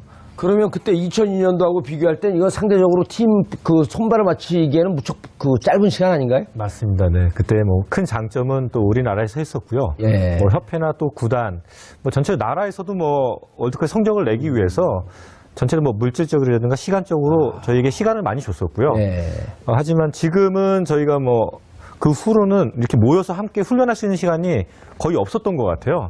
워낙에 짧다 보니까 또 저도 뭐 유럽에서 뛰어봤지만은 가장 힘들었던 부분이 개인 능력을 키우는 거거든요. 그러니까 유럽 선수들이 이적을 하고 바로 경기에 나갈 수 있는 부분이 사실 능력도 있지만 개인 전술 능력이 뛰어나요. 어느 팀에 가도 자기가 뭐를 해야 되는지 바로 캐치를 해서 유럽의 선수들은 근데 한국 같은 경우에는 어렸을 때부터 사실 좀 틀에 박힌 훈련을 많이 했고 감독이나 코치가 지시한 대로 많이 움직이지 사실 선배들한테 눈 바로 부릅뜨면 그냥 두두가 맞고. 맞습니다. 네. 이제 그런 부분도 있고 그러다 보니까 본인이 뭔가 스스로 생각하고 창조해서 경기를 하는 것보다는요 늘 하던 대로 시키는 대로만 했기 때문에 아까 말씀하셨는데 경기 중에 여러 가지 상황들이 많이 일어나거든요. 그렇죠. 우선은 뭐 정상적인 상황에서 문제 없지만은 좀 어려운 상황, 상대가 갑자기 뭐 역습을 해오건가, 뭐 좁은 공간에서 또 뭐 상대가 너무 잘해서 두세 명을 돌파하고 난 후에 갑자기 수비벽이 얇아졌을 때, 그럴 때는 선수가 스스로 빨리 판단해가지고 대처를 해야 되는데 그런 부분들이 전체적으로 우리 한국 선수 좀 약해요. 그래서 어떻게 보면은 지금 남은 기간 동안 또 어떻게 보면 이번 월드컵도 중요하지만은 다음 월드컵을 또 위해서도 이제는 뭐 선수들 스스로도 개인적인 능력을 키우는 것이 어느 때보다 좀 중요할 것 같습니다. 이상윤 해설위원님, 감독의 입장으로서 지금 그 신태용 감독 무슨 고민을 가장 많이 하고 있을까요? 일단은 그 최종 엔트리가 23명이잖아요. 그러니까 제가 봤을 때는 그 11명의 선수들 구성원은 다 생각하고 있다고 생각합니다. 어차피 6월 달에 경기 들어가기 전에 또 축구라는 것이 또 부상 때문에 선수가 탈락하는 경우도 있어요. 그러니까 그런 부분에서 아마 신경을 써야 될 것 같고요. 뭐 지금 송정국 해설위원이 얘기한 것처럼 그 선수들의 개인적으로 외국에 나가서 활약하는 선수들의 실력도 지금 계속 보고 있고 또 국내 선수들도 체크하고 있는 거거든요. 근데 그 선수들이 가지고 있는 영향력들을 얼마만큼 끌어내느냐가 감독의 몫이라고 생각해요. 예, 그러니까 신태용 감독도 상당히 그 선수들과 소통을 정말 잘합니다. 예, 그래서 그런 부분만 잘 선수들이 캐치하고 또 그 감독하고의 커뮤니케이션만 잘 만들어 간다면 아마 좋은 경기력과 또 내가 원하는, 그러니까 자기가 원하는 축구를 하고 감독으로서의 책임을 질 부분은 책임을 져야 된다고 생각하거든요. 예. 근데 그런 부분에서 아마 고민을 많이 할 것 같고요. 어차피 감독은 다른 팀들은 분석을 다 하죠. 그리고 스텝이라는 것은 예전에는 감독들이 다 했는데 이제는 구성원들이 요소요소에 다 깔려 있죠. 이번에 그리고 또 그란데 코치를 모셔온 것도 저는 신의 한 수라고 생각합니다. 예, 국내 지도자들 뭐 차두리, 뭐 또 김남일 선수, 그리고 뭐 정경준 코치가 있는데 외국 감독들이 가지고 있는 코치들이 가지고 있는 좋은 장점들을 그러니까 2002년 히딩크 감독이 가졌던 그 스텝과 거의 비슷하게 좀 끌어간다고 생각하거든요. 그러면서 가질 수 있는 그러니까 단점들을 장점으로 보여줄 수 있는 그런 능력을 신태용 감독에게 계속 또 소스를 주지 않을까 싶습니다. 그란데 코치요? 네, 그란데 코치. 뭐 하는 사람이에요? 그 델 보스케, 그러니까 스페인 대표팀 감독이었을 때 코치로서 좋은 활약을 보여줬고요. 뭐 유로에서도 우승을 했고 경험이 많은 코치입니다. 네, 제가 이게 확실히 유럽 축구를 방송을 하다 보니까 너무 좋은 게 그런 코칭 스태프를 구성원을 딱 놓고 같이 일을 하다 보니까요. 이번에 동아시아컵에서도 좋은 성적을 냈던 이유 중에 하나도. 그 전에 왔나요? 근데 언제 들어왔어요, 그러면? 그 전에 와서 이제 뭐 벤치에도 그때 앉았었나요? 본격적으로 아마 일을 한 것이 동아시안컵부터라고 보시면 그때서부터 뭔가 소스를 줬고. 저는 사실은 뭐 본격적으로 관여하진 않았어요. 네, 그러니까 동아시아컵은 뛰었나요? 그란데 코치가? 그렇죠. 그란데 코치와 하비에르 미냐노 또 피지컬 코치가 두 명이 왔습니다. 그러니까 그 코칭 스태프가 업무로 해서 어떻게 보면 저희들이 받아들이는 게 그게 어떻게 받았느냐가 중요하다고 생각해요. 예. 그 새로운 시스템에 또 뭔가 이렇게 변화적인 게 선수들이 가지고 있었던 어떤 그전의 방식과는 좀 틀렸었다라는 생각이 들거든요. 그러다 보니까 뭔가 팀에 녹아넣고 또 감독이 원하는 것들을 정말 골맞던 것들을 터뜨려주는 거죠. 네, 그런 부분에 상당히 아주 이렇게 뭔가 잘 맞아 들어가고 융화가 되다 보니까요. 그런 어떤 조그만 것들이 힘이 되는 것 같습니다. 예, 송정국 해설위원님 어떻습니까? 지금 대표팀 얘기를 내부적으로 좀 들어보실 거 아니에요? 네. 근데 두 사람이 와서 좀 잘한대요? 밥값 한대요? 우선은 뭐 모든 것들이 성적으로 보여주는 거기 때문에요. 우선은 그러니까 일본전 자연스럽게 얘기를 해보면 되겠네. 네, 우선은 일본전에서 크게 저희가 동아시안컵에서 우승을 했고요. 또 일본전에 대승을 했기 때문에 그 효과는 충분히 보고 있다고 봅니다. 그래서 결국은 뭐 지금도 중요하지만은 저희가 원하는 결과는 사실 월드컵이기 때문에요. 월드컵 때까지 과정도 중요하지만은 가서 성적이 얼마만큼 나오냐에 따라서 사실 희비가 엇갈릴 것 같아요. 알겠습니다. 그 창전 해설위원님. 네. 그런데 월드컵에서 좋은 경기를 좋은 성적을 냈으면 좋겠다라고 하는 국민들의 염원이 있는가 하면 또 한편에서는 좀 월드컵 갖고 아주 쪽박을 차갖고 축구협회를 한번 뒤집어 엎어버려야겠다. 이러는 사람은 그러니까 이게 축구협회 문제가 있다 그러다가 월드컵 가서 성적이 어느 정도 괜찮으면 그냥 또 미봉책으로 그치고 덮어버리고 근본적으로 우리 한국 축구의 시스템을 좀 바꿔야지 이게 뭐 좀 살아나지 않겠냐. 이런 얘기를 하는 사람들도 있단 말이에요. 예, 그렇다고 월드컵 갖고 쪽박차기를 기대할 수도 없고. 근데 사실 뭐 축구협회 개혁이라는 게 장기적인 관점에서 봐야 되는 문제고요. 우리나라의 현실상 확 바꿀 수는 없는. 적폐 세력이 누굽니까 거기는? 글쎄요. 근데 저는 사실 그런 건 잘 모르겠습니다. 정확히는. 근데 뭐 해설위원들이 모르면 뭐 없다는 거예요. 네, 제가 축구협회 안에서 일을 하고 있는 것도 아니기 때문에. 근데 일단 협회 자체도 지금 또 이번 여론, 좋지 않은 여론 문매를 좀 막고 또 나름대로 개혁의 의지들을 표명을 했잖아요. 네, 그래서 그 안에 있는 인사들도 좀 젊은 홍명보 전무부터 해서 좀 바꾸고 무언가 좀 유소년 정책도 좀 의지를 지금 가지고 뭐 하려고 하는 모습이 보이기 때문에 그때 제가 댓글 본 것 중에 가장 인상적인 게 네. 축구협회가 말기암에 걸렸는데 반창고 바꿔붙였다 뭐 그러더라고요. 계속 그런 얘기는 했었죠. 예. 항암 치료만 하고 있느냐. 아니 네, 반창고로 바꿔붙였다는 거예요. 그래서 기존에 붙였던 거를 살짝 다른 걸로 바꿔붙였다고. 네. 자, 근데 그런데 이제 일본전은 어떻게 보셨어요 그러면? 저는 아주 좋게 봤습니다. 근데 우리가 사실 그 가장 중요한 게 뭐 체력적으로 준비가 되어 있는 것은 제가 전적으로 동의합니다. 그게 가장 중요하다고 준비가 보여요. 돼 있어요 체력적으로? 준비를 해야 된다는 준비를 거죠. 해야 된다. 네, 아. 그러니까 체력이 가장 중요하다. 그 점에 대해서 이번엔 체력이 좀 좋은 것 같은데요? 일본전 이번에 봤을 아무래도 때는? 국내파 위주로 동기부여들도 선수들이 좀 강했고요. 조직적으로 좀 많이 뛰어야 되는 그런 공수 뭐 간격도 마찬가지고 밸런스를 잘 유지하는 기동력을 보여줬기 때문에 예. 좋은 경기를 했는데 글쎄요, 뭐 일본전 같은 경우는 우리가 경기를 잘했고 잘한 경기는 잘한 대로 우리는 격려해주고 칭찬해줘야 된다. 그러니까 우리 대표팀에게 지금 필요한 게 사실은 자신감 회복입니다. 네, 그런 부분에 있어서는 뭐 일본이 너무 2군 아니었냐, 뭐 2.5군이었냐 그런 얘기보다는 잘한 내용은 잘한 대로 우리가 칭찬을 해주고 좀 격려를 해줄 수 있는 그런 것도 좀 필요하다고 보여지거든요. 예. 그래서 좀 사기를 좀 올려주면서 이제 분위기를 차고 올라가면 3월 평가전 때 그 분위기를 좀 살려서 좋은 결과를 내야 결국은 본선 때는 사실 다른 것도 중요하지만 제가 제일 중요한 부분은 자신감이라고 보여져요. 그 자신감을 좀 올려줄 수 있는 계기를 또 국민들도 함께 좀 마련을 해줄 필요가 있다. 알겠습니다. 한 팀씩 좀 그 스웨덴, 멕시코, 독일 이렇게 이 순서로 게임을 치르게 되죠? 네. 스웨덴 분석을 해주시죠. 네, 스웨덴은 이길 수 있을까요? 하나 잡으면 어딜 잡아야 돼요?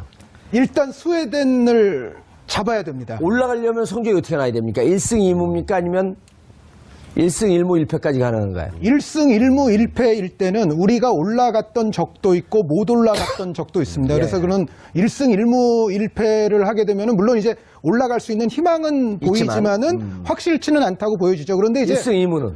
1승 2무는 뭐 거의 올라갈 겁니다. 그런데 이제 그건 1승 2무는 올라가겠죠. 근데 제가 봤을 때는 냉정하게 우리가 뭐 1승 2무 이런 얘기를 하는 것은 좀 곤란하고 가장 당면한 과제는 역시 스웨덴에게는 우리가 좋은 결과가 나와야 된다.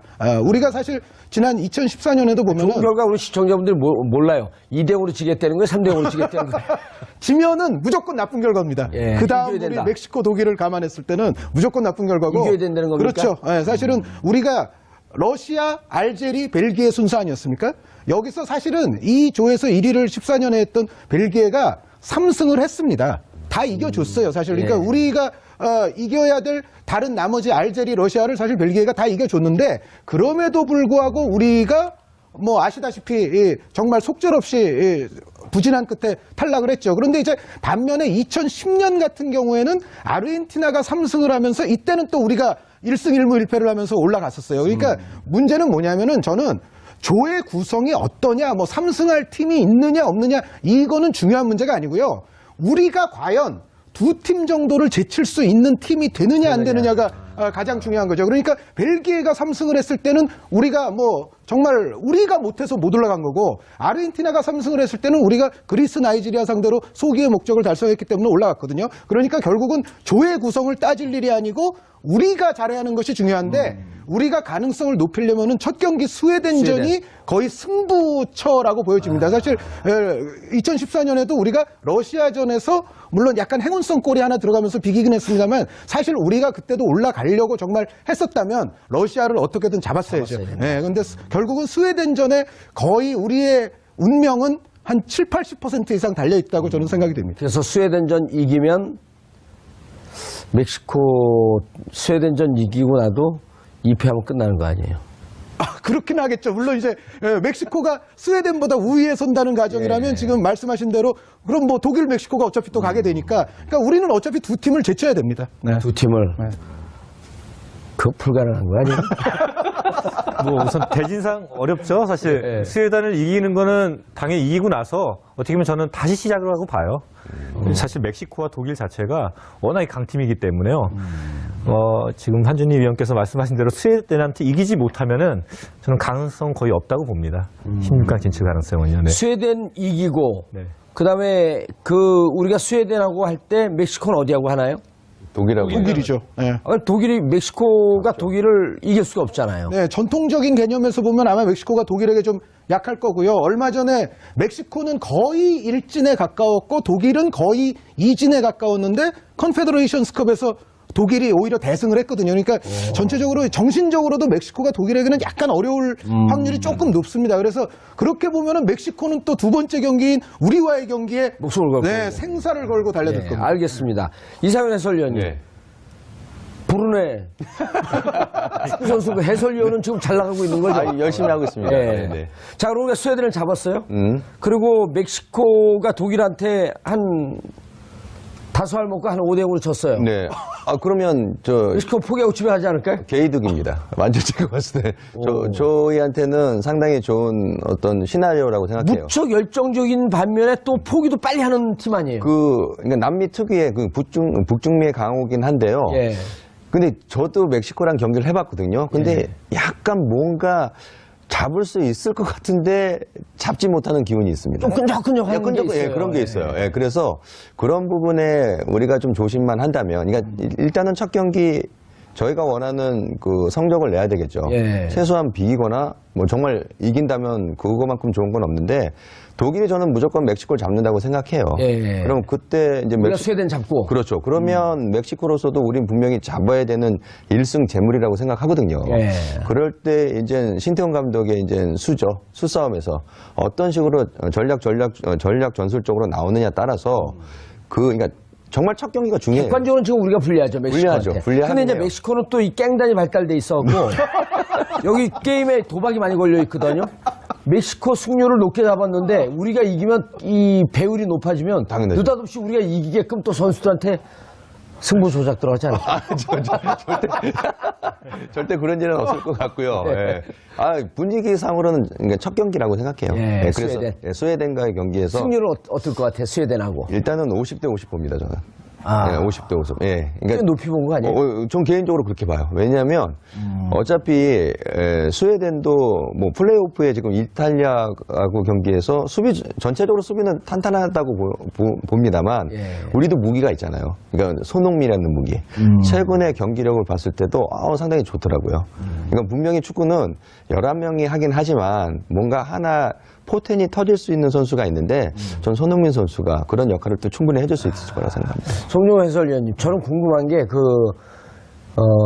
바르샤에서 뛰고 있던 어린 선수 하나 있잖아요. 자기 국가대표 시켜달라. 이승우 선수. 네. 이승우 선수.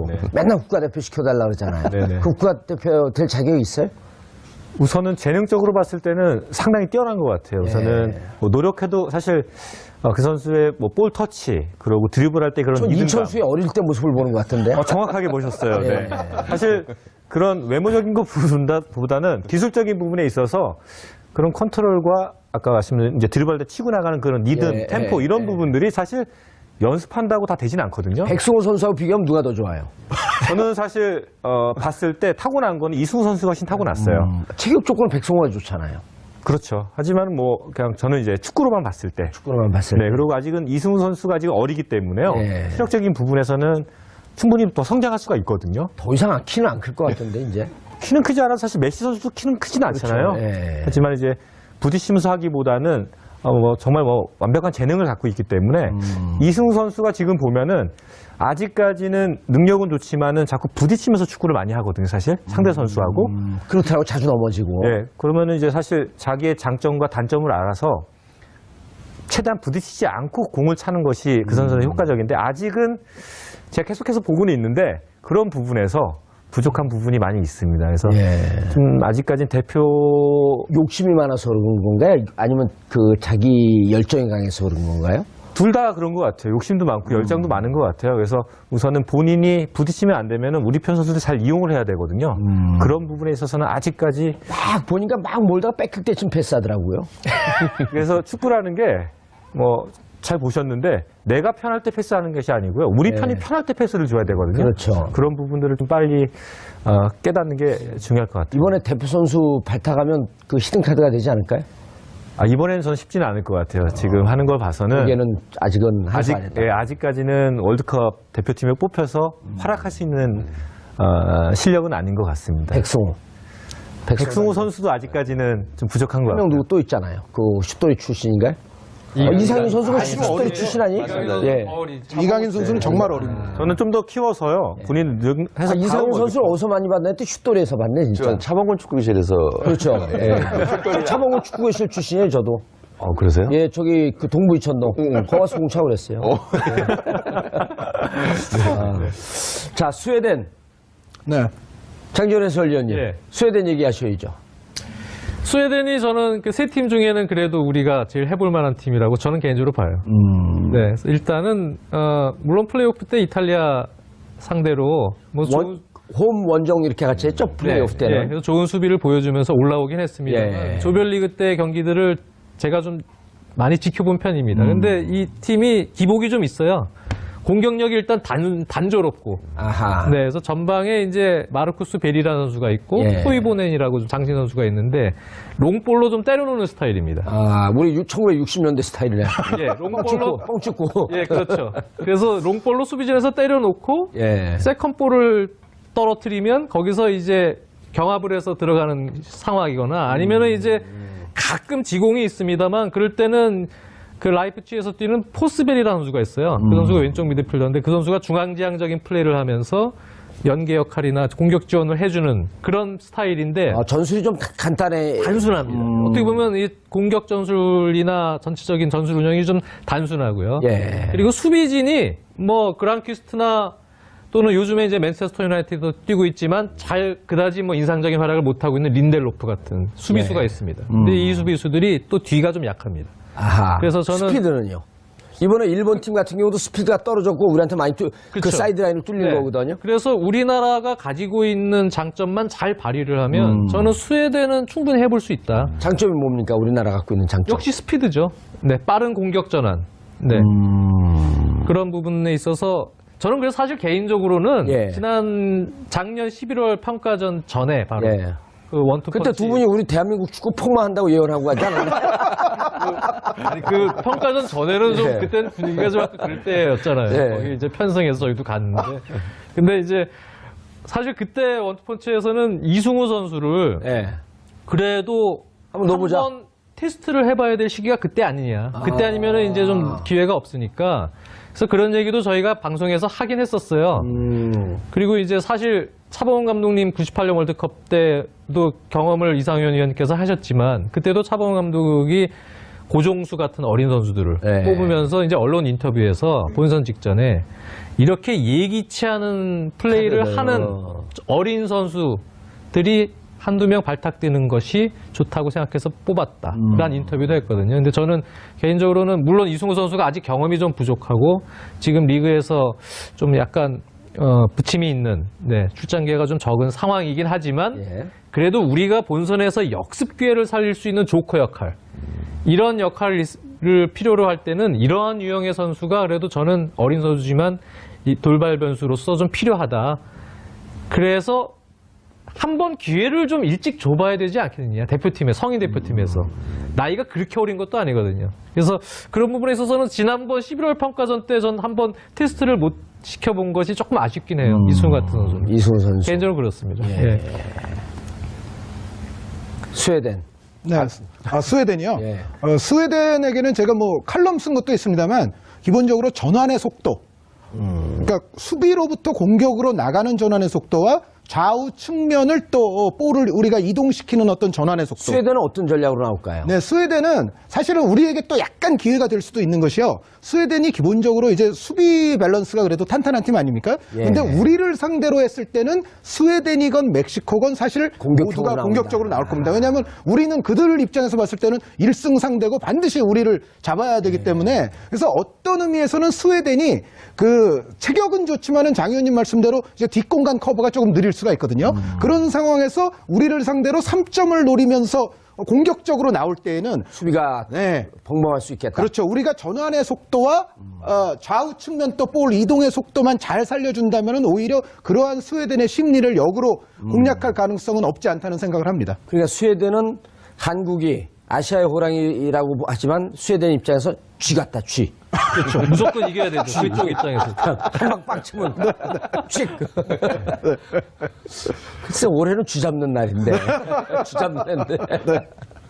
아, 공격적으로 나오기 때문에 상대적으로 수비가 좀 허술할 수 있겠다. 직접 뛰어봤을 때는 어떻습니까? 이런 지금 해설이. 근데 저희가 나갔을 때 사실 예. 저희가 스위스랑도 이제 2006년에 뛰었을 때도 그렇죠. 예. 거기서 그렇게 막 공격적으로 나오진 않았어요. 좀 막상 또 공개는 하나요? 수비적으로 나왔습니다. 꼭 이겨야 네, 됨에도 네, 네. 불구하고. 네. 그러다 보니까 아니 어쨌든 우리 팀에 대해서 그렇게 녹록하게 생각하지 않는 점은 있나요? 왜냐하면 우리의 장점을 말씀하신 대로 그들도 알고 있거든요. 우리가 빠르다. 빠르다는 것을. 오. 그러다 보니까 빠른데 공은 뒤에 두고 혼자 달려가면 아무 의미가 없는 거 아니에요? 그렇죠. 근데 지금 뭐 선수들의 능력이 많이 좋아졌기 때문에 그래서 다 말씀하신 게 맞고요. 제가 손흥민 생각해도 카드도 그 중요한 위협 카드가 될 수 있을까요? 유효 카드가 되겠지만은 스웨덴 입장에서는 충분히 거기서 준비를 하겠죠.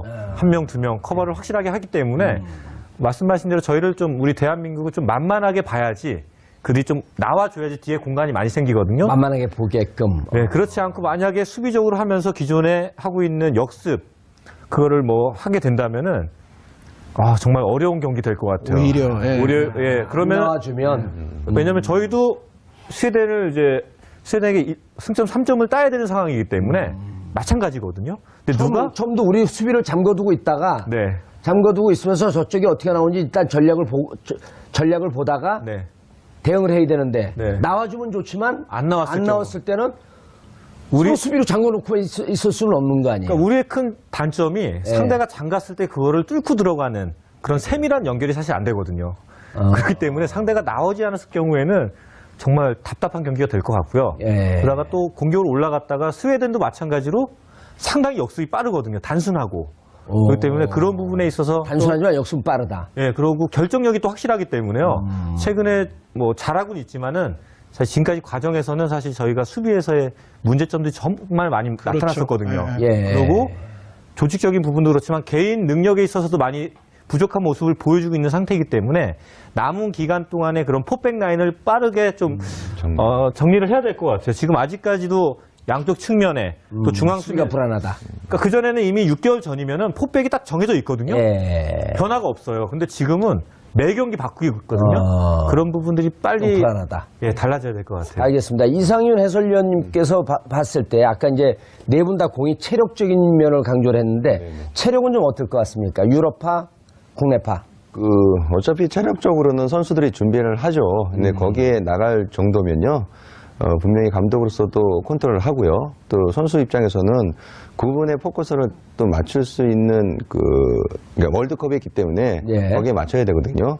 뭐 조금 더 앞에서 얘기한 거에 좀 보탬이 된다면 충분히 그 스웨덴도 최근에 그 번이라는 팀이 그 프리미어리그의 번이라는 팀이 그 롱볼을 많이 때려주죠. 예. 카운터 그러니까 킥앤더러시죠. 그러니까는 킥을 때려주고 또 거기에 대한 볼을 50대 50이라고 생각하는 거죠. 그러니까 그 볼에 대한 공략이 상당히 좋은 공격을 하는 팀들이죠. 예. 그러니까 저희로서도 그런 부분에 좀 대비를 좀 철저히 해야 되고요. 그러니까 서로 약속된 플레이라고 할 수 있는데 제공권이 좋은 선수들도 있고요. 그러니까 그런 반면에 만약에 그런 제공권에서 저희가 진다면 떨어지는 볼에 대한 관여가 돼야 돼요. 그러려면 선수들이 어떤 그 센스도 있어야 되고 또 수비적으로 봤을 때도 잘 준비가 돼 뭐 있어요. 미들에서도 그런 세컨볼에 대한 리바운드에 대한 볼에 준비가 되어 있지 않으면 어려울 수밖에 없는 거죠. 알겠습니다. 2018년 러시아 월드컵 장지현 해설위원님, 한준희 해설위원님, 그리고 송종국 해설위원님, 이상윤 해설위원님 귀한 시간 내주셔서 감사합니다. 인사하시고요. 네, 감사합니다. 예. 자, 2018년 월드컵 6개월 남았습니다. 국민들에게 스트레스 주지 않는 그런 월드컵이 되길 기대해 봅니다. 1월 2일 화요일 정봉주 품격시대 마치겠습니다. 감사합니다. 김태형 선수가 밥 먹을 때 또 제 옆입니다. 그 두고두고 아주 이거 이런 얘기하면 안 되겠지만 저 죽이고 싶은 생각도 좀. 왜냐면 지금 김태형 선수는 살아있나요? 그 선수는 뭐 날아다니죠. 수원 남성 코치로 잘 살고 있습니다. 그러니까 이게 제가 준비를 정말 많이 했잖아요. 근데 한 게임도 못 뛰었어요. 그래서 또 경기를 뛰었는데 우리가 멕시코전에서 하석주 선수가 프리킥 나고 골 넣었잖아요. 근데 그 선수가 또 백태클해서 퇴장당할 거라고 생각도 못했죠. 그게 98년이었었나요? 그러니까 그때 당시에 하석주 선수가 프리킥 놓고 좋았고 한 5분 만에 그렇죠. 백태클 들어갔고 바로 퇴장당하고. 그게 그러니까 선수가 11명 대 11명이 싸워도 힘든 상황에 예. 저는 웜업할 때 볼에 맞아서 기절을 했잖아요. 상태가 좀 안 좋은 상태가 안 좋은 상태에서. 상태에서 10명이 아니라 9.5명이. 그렇죠, 그렇죠. 그러니까 11대 10으로 했는데 하석주가 또 퇴장을 당하니까 11대 9로 한 거죠. 그러니까 그 경기를 통해서 상당히 아쉬웠고 그래서 저희가 3대 1로 패배를 하면서 그때 계속 안 좋으니까요. 요만한 것도 크게 불씨가 되더라고요. 차범근 감독이 중간에 경질된 맞습니다. 제가 때였었죠. 황태자였습니다. 두 게임하고 세 번째 게임 하기 전에 경질돼갖고 맞습니다. 감독이 바뀌었나 그랬었죠 그때. 그때 얘기하자면 비하인드 스토리가 많은데요. 네. 그때 그러니까 안 될래니까요. 요만한 것도 계속 다 끄집어내서 그래서 좀 마음 가슴 속으로 뭐 경기도 잘 안 풀렸지만 네. 야 이게 축구판에 좀 안 좋은 그런 것들을 많이 봤습니다. 그러고 나서 그 예선전 탈락하고 그럼 선수단 분위기가 어떻게 됩니까? 싸늘하죠. 이건 완전 원래 탈락할 팀이 아니었었어요? 그러진 않았네. 그러진 않고 전 그 선수가 그때는 한번 그 최강이어서 올라갈 가능성이 있다는데 황선홍 선수의 부상. 그렇죠. 뜻하지 않는 부상. 그러니까 그때 당시만 해도 97년도 저희 멤버가 상당히 나쁘지 않았거든요. 예. 뭐 아까 뭐 우리 성조국 해설위원이 얘기했지만 이동국 선수라든지 고정수 선수 그 선수들이 나오면서 저희 선수들의 어떤 스쿼드가 상당히 탄탄했습니다.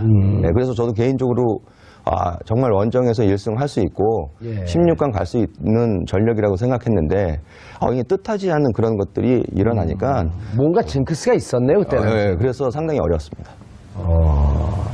그리고 게임 끝나고 그럼 선수단끼리 뭐 저녁에 가서 그때 독일이어서 프랑스죠. 프랑스. 월드컵에서. 근데 선수들도 마찬가지로 상당히 안 좋았죠. 그러니까 분위기가 다운될 수밖에 없고 이렇게 업을 시켜야 되는데 그런 분위기가 좋지 않았습니다. 이 모든 게임이라고 하는 게 그 심리적인 게 강하게 작용을 하는데 아시다시피 두 번째 경기가 그 네덜란드입니다. 예. 여기 우리 성조국 해설위원이었던 히덴크 감독. 저 그때 솔직히 히덴크 감독이 누군지 몰랐거든요. 코스염 그때 보니까 화면 보니까 코스염 이렇게 기우고 그때 당시에 네덜란드 선수들이 최고의 레벨의 선수들. 네, 베르감프 있었고요. 예. 뭐 반데사로 있었고 골키파워. 그리고 뭐 다비드 선수. 최강의 선수들이 하고 경기를 하는데요. 저 선수는 선수가 아닌 것 같더라고요. 다른 나라에서 온 듯한 선수들. 최강이었죠. 다른 나라에서 왔잖아요. 다른 별에서 다른 행성에서 온 팀. 네, 그러니까 그만큼 강력했고요. 그때 당시에 저희가 5대 0으로 지면서. 저도 기억나요. 네, 그러니까 저는 솔직히 안 좋은 추억들만 있습니다. 안 좋은 추억들만. 네. 세 번째 게임은요? 벨기에전은 전 경기를 못 뛰었죠. 그래서 저희가 벨기에하고 무승부를 기록했는데 그때 조금 만회를 했고 그러면서도 어쨌든 벨기에전은 좀 잘 뛰었던 것 같아요. 괜찮았죠. 우리 후배가 또 유상철 감독이 또 골을 만들어냈고요. 전체적으로 보면 뭐 조금 아쉬운 경기들을 좀 많이 했던 것 같습니다. 예. 그래서 인생이 계속 안 풀려요? 인생이 안 풀리더라고요. 근데 제가 해설을 해서 나름대로 축구를 또 어쨌든 축구인 출신이기 때문에 제가 할 수 있는 게 무엇인가 생각을 해봤지만 이것도 저한테 잘 맞더라고요. 나쁘지 않습니다. 아니 요즘 보면 축구인들이 그 엔터테이너처럼 재능들이 좋아요 보니까. 그래서 이거 아까 말씀하셨지만 아프리카 TV에서 제가 그 방송 자체가 다른 것보다도 프리미어 리그 있지 않습니까? 네, 프리미어 리그. 현장인이, 그러니까 저희가 선출이. 약간 발음도 외국 사람 같아요. 선출이 그 유럽 축구를 방송한다는 게 쉽지 않습니다. 근데 그 방송을 통해서 저에게는 많은 공부가 되고 있습니다. 지금 그럼 프리미어 리그를 그 방송을 하고 계신가요? 네네, 그렇습니다. 어디라 그랬죠? 아프리카 TV. 아프리카 TV 말고 다른 데는요? 저 MBC 스포츠 플러스에서 방송하잖아요. 그게 아프리카 TV로도 나가는 겁니까? 아니면은? 인터넷 방송이죠. 예. 근데 저는 개인적으로 축구를 계속 현장에 있지 않으니까요. 그냥 봐야 되잖아요. 근데 보면서 느끼는 게 상당히 아주 큽니다. 해설도 하면서. 그렇죠. 그럼 뭐, 이게 어떻게 될지 몰라요. 팟캐스트 하다 스타 되는 사람들도 있으니까. 나름대로 지금 아주 좋고요. 행복해 하고 있습니다. 알겠습니다. 송중국 두 분은 오늘 방청객 모델이에요. 아니 원래 이 모든 시사 교양 프로에서 예. 보면은 이제 방청객의 웃음이라든가 박수 이런 게 중요해요. 네, 저희가 항상 잘 웃고 있어요. 그 지금. 한준희 해설위원은요. 네. 제가 운영하는 회사 이제 광고 모델로 제가 발탁했어요.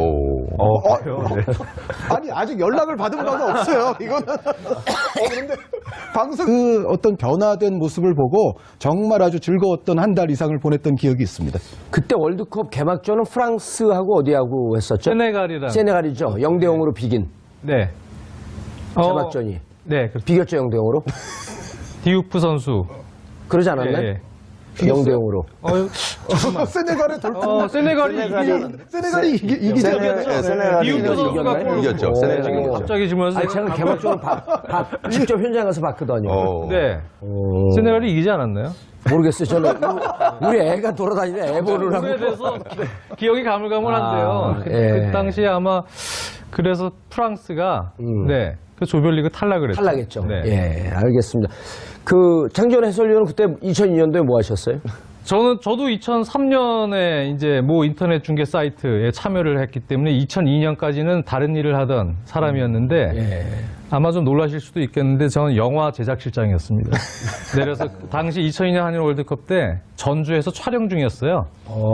그래서 촬영을 하다가 우리나라 경기가 있을 때만 스태프들이랑 배우들 제가 스케줄을 짜니까 다 쉬게 해서 호프집을 하나 빌려서 전체가 배우들 스태프들 다 우리나라 경기를 봤는데 유독 이탈리아전 때만 모 배우의 스케줄 때문에 촬영을 할 수밖에 없었어요.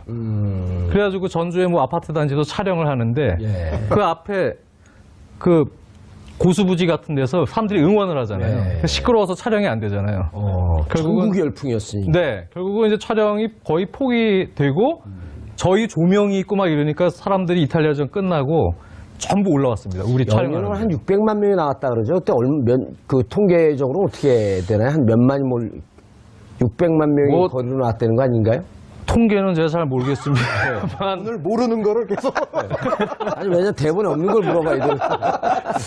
글쎄요. 엄청나게 많이 왔죠. 점점 이탈리아전 또 스페인전 하면서. 제가 이제 왜 그걸 여쭙냐면 2005년도가 2006년 국회의원 시절에 중국 갔더니 중국 고위 간부들이 그 사람들은 거리로 일단 사람들이 많이 몰려나오면 두려워해요. 천안문 사태 때문에. 600만인가 자기들 기록을 통계를 정확하게 알고 있는데 그렇게 나온 사람들이 어떻게 했길래 다 집으로 돌아갔냐는 거예요. 데모도 안 하고. 그 사람들은 우리하고 보는 관점이 완전히 틀리더라고요. 우리는 응원하러 나와서 나온 사람들이 다 청소를 하고 들어왔는데 그 사람들은 이 응원하러 나온 사람들이 왜 국가에 대해서 저항도 하지 않고 그냥 돌아갔냐는 거예요. 이해가 안 되잖아요. 예. 그러니까 어쨌든 우리가 그렇게 몰려 나온 거는 전 세계적으로도 그때 좀 기사거리였던 것 같아요. 알겠습니다. 근데 그 중간에 한복판에 송종국 선수.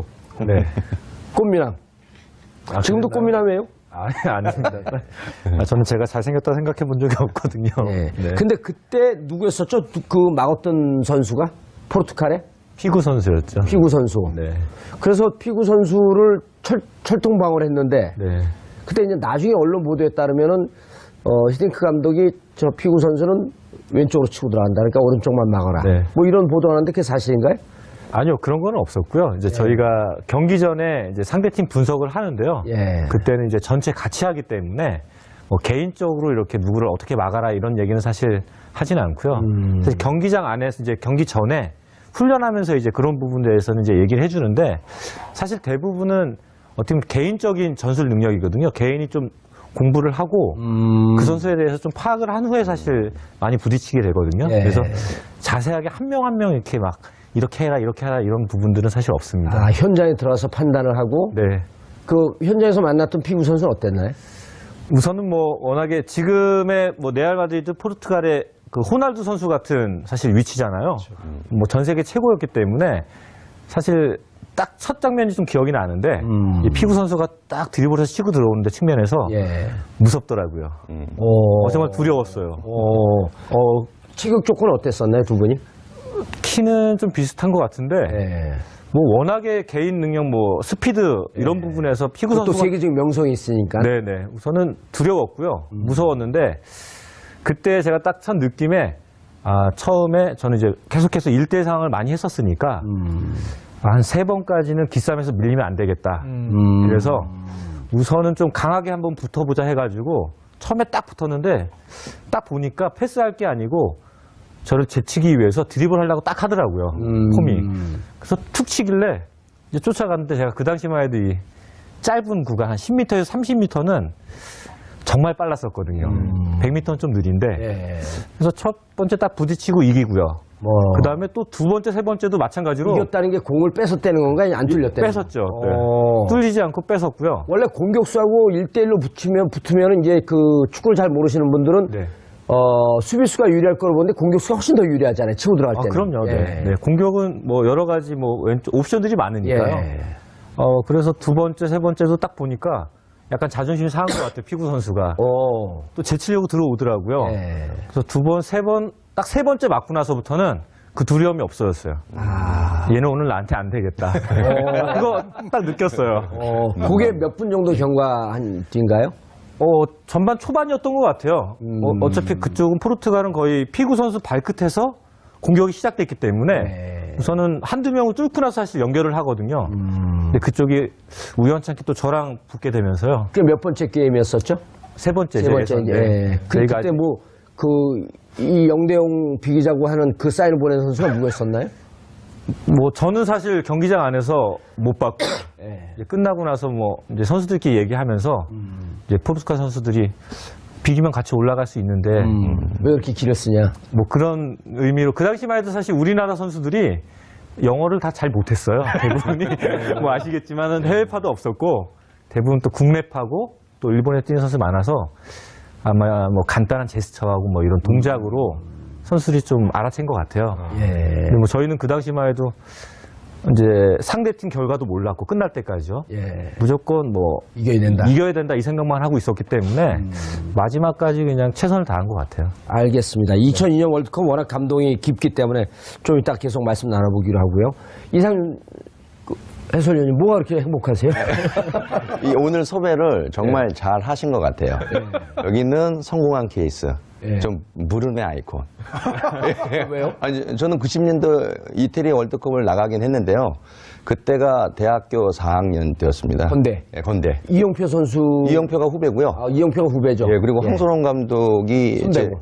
1년 후배. 1년 후배요? 예, 1년 후배입니다. 예, 그래서 그때는 개인적으로 상당히 최순호 뭐 선배님, 뭐 김주성 선배님, 정영환 선배님 그때만 해도 선배님들한테 얼굴도 못 든 그런 기억들이 있어서 경기를 한 경기도 못 뛰었어요. 이 90년도 가고. 90년도 저도 거기 건대 나온 선수들을 많이 알고 있어요. 누구 알고 계십니까? 정청래 선수. 정청래. 네? 정청래? 선수가 다른 분야의 선수죠. 정치 선수였어. 정청래는 모르세요? 제가 정치 쪽으로는 문이 아니라. 공갈 정청래 선수. 지금 민주당 대변인 하고 있는 강훈식 선수. 갑자기 지금 두려워지고 있습니다. 왜요? 모르니까요. 국회의원들이에요? 거기다가 제가 답변을 제대로 할 수 없어서. 알겠습니다. 예. 어쨌든 그래서 경기를 90년도는 우리 성적이 어땠었죠? 저희가 조별리그 예선 통과 못했죠. 처음 16강 올라간 게 2002년도 아니에요. 그렇죠. 그전엔 다 떨어진 거고. 그러니까는 제가 봤을 때는 우리 송정국 해설위원이 참 정말 선수로서 실력적인 부분에서도 뛰어났고요. 2002년 세대는 저는 개인적으로 행운아라고 생각합니다. 실력도 실력이지만 홈그라운드에서 한다는 그 이점이 저는 상당히 아주 강점을 가지고 있다고 생각하거든요. 90년도 이태리 월드컵에서 좋은 성적을 내지 못했지만 또 우연찮게 또 98년도 프랑스 월드컵을 나갔는데 그때도 저희가 아마 원정 경기에서 첫 승할 수 있는 팀이라고 할 정도로 강팀이었었거든요. 근데 그때도 승리를 하지 못했어요. 근데 아까 제 후배는 황선홍 감독이 중국전 마지막 경기에서 마지막 경기에서 부상을 당했어요. 평가전이었죠. 프랑스 가기 전에 그때서부터 뭔가 꼬이더라고요. 그때 황선홍 선수가 엔트리에는 25명 포함은 됐지만 뛰지는 못했죠. 가서. 그렇죠. 그러니까 중국전에서 평가전에서 부상을 당하면서 같이 가긴 했는데 그 부상이 호전이 안 되고 그래서 경기를 뛰지 못하면서 그 97년도 예선전은 제가 상당히 좋았습니다. 그래서 황선홍 감독이 부상 당하면서 첫 번째 골의 주인공은 이상윤이다 할 정도로 기대를 많이 했는데 또 거기 가서도 또 불운이었습니다. 너무 안 좋은 쪽들이 많아서. 왜요? 왜 불운이었어요? 저희 멕시코전에 첫 경기 정말입니다. 이거 웜업 할 때. 김태형 선수한테. 첫 경기에 저희가 멕시코랑 경기할 때 저희가 웜업 하잖아요. 몸을 푸는데 저는 공격수고 우리 김태형 선수는 수비수인데 공격수가 저희는 이제 마지막 부분에서 슈팅을 하고 나오는데 슈팅하고 나오는데 돌아서는데 제가 김태형 선수 슈팅한 볼에 맞고 기절했습니다. 이거 실합니다, 실화. 그러니까 한 20m 정도 거리가 됐는데 저는 슈팅하고 나오는데 뭔가 번쩍 하더라고요. 그때 당시에도 김태형 선수가 그렇게 슈팅이 강한 선수가 아니었거든요. 근데도 대표 선수급 되면은 그게 그렇게 가까이서 맞으면 거의 흉기 아니에요? 한 20m 정도에서 저 돌아섰는데 그 공이 날라오는데 반사적으로 제가 반응을 했었는데 반응이 안 되더라고요. 맞고 그냥 앞쪽으로 그냥 꼬꾸라졌어요.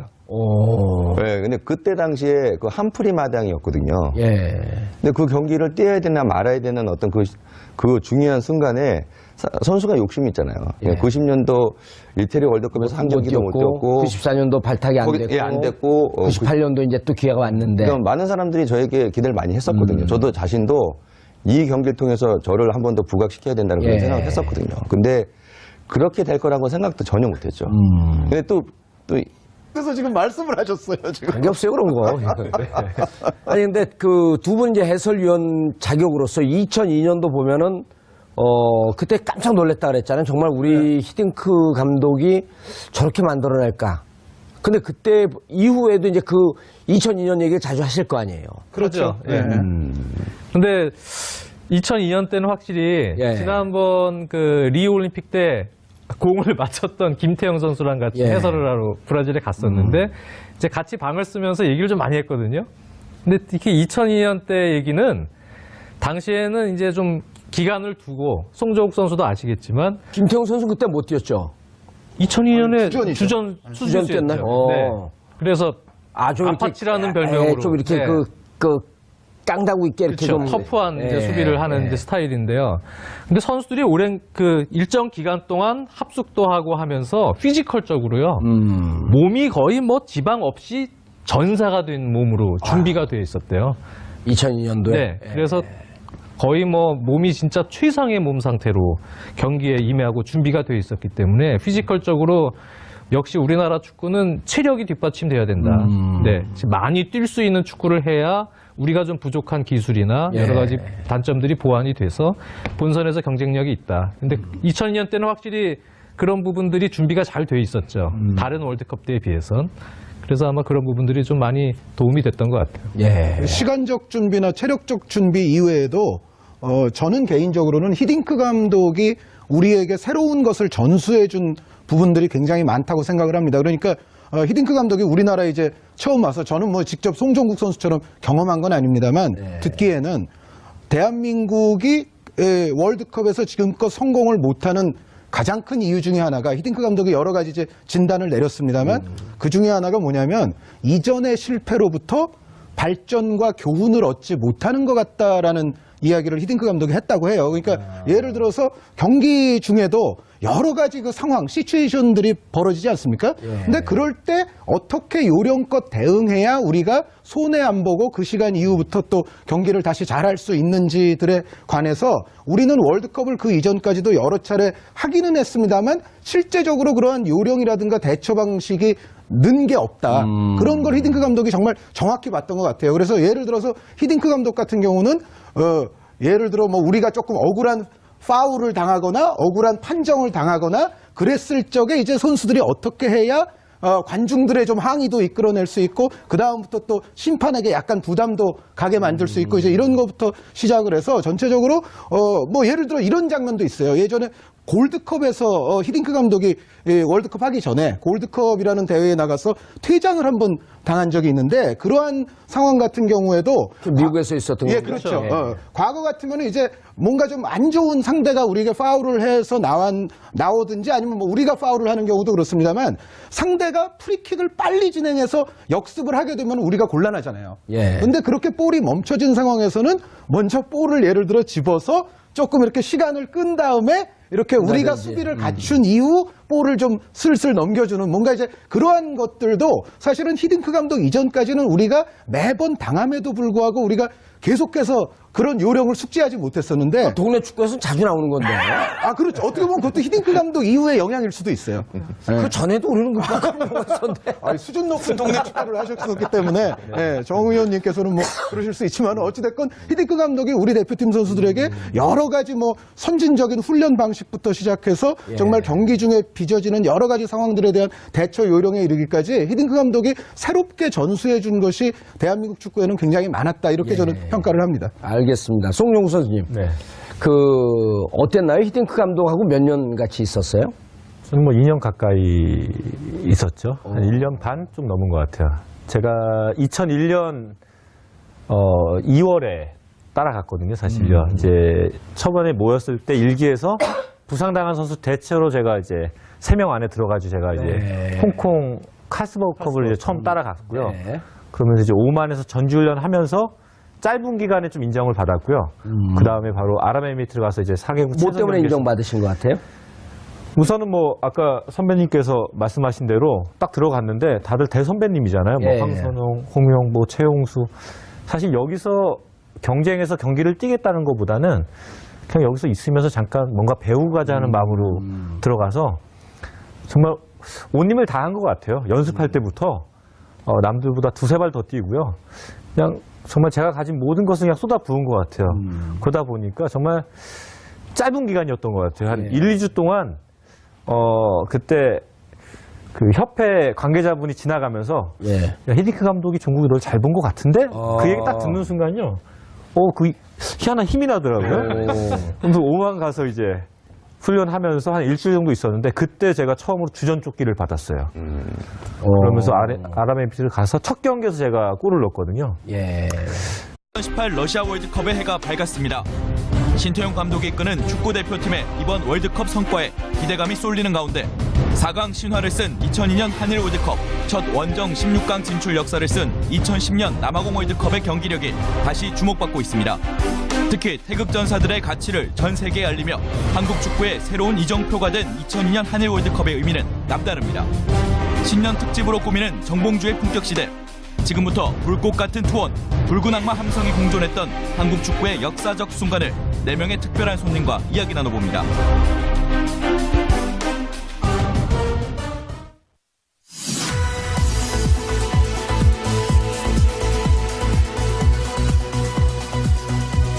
깨어있는 서울 시민을 위한 정직하고 알찬 프로그램 1월 2일 화요일 정봉주의 품격시대 시작하겠습니다. 2018년 무술년 새해가 밝았습니다. 새 강으로 무장한 정봉주의 품격시대가 이번 주는 신년 특집으로 마련했는데요. 오늘 주제는 6월에 열릴 러시아 월드컵 이야기입니다. 이 문제 함께 나눌 특별한 손님들 소개해드리도록 하겠습니다. 장지현 해설위원 자리하셨습니다. 네, 안녕하세요. 안녕하세요. 장지현입니다.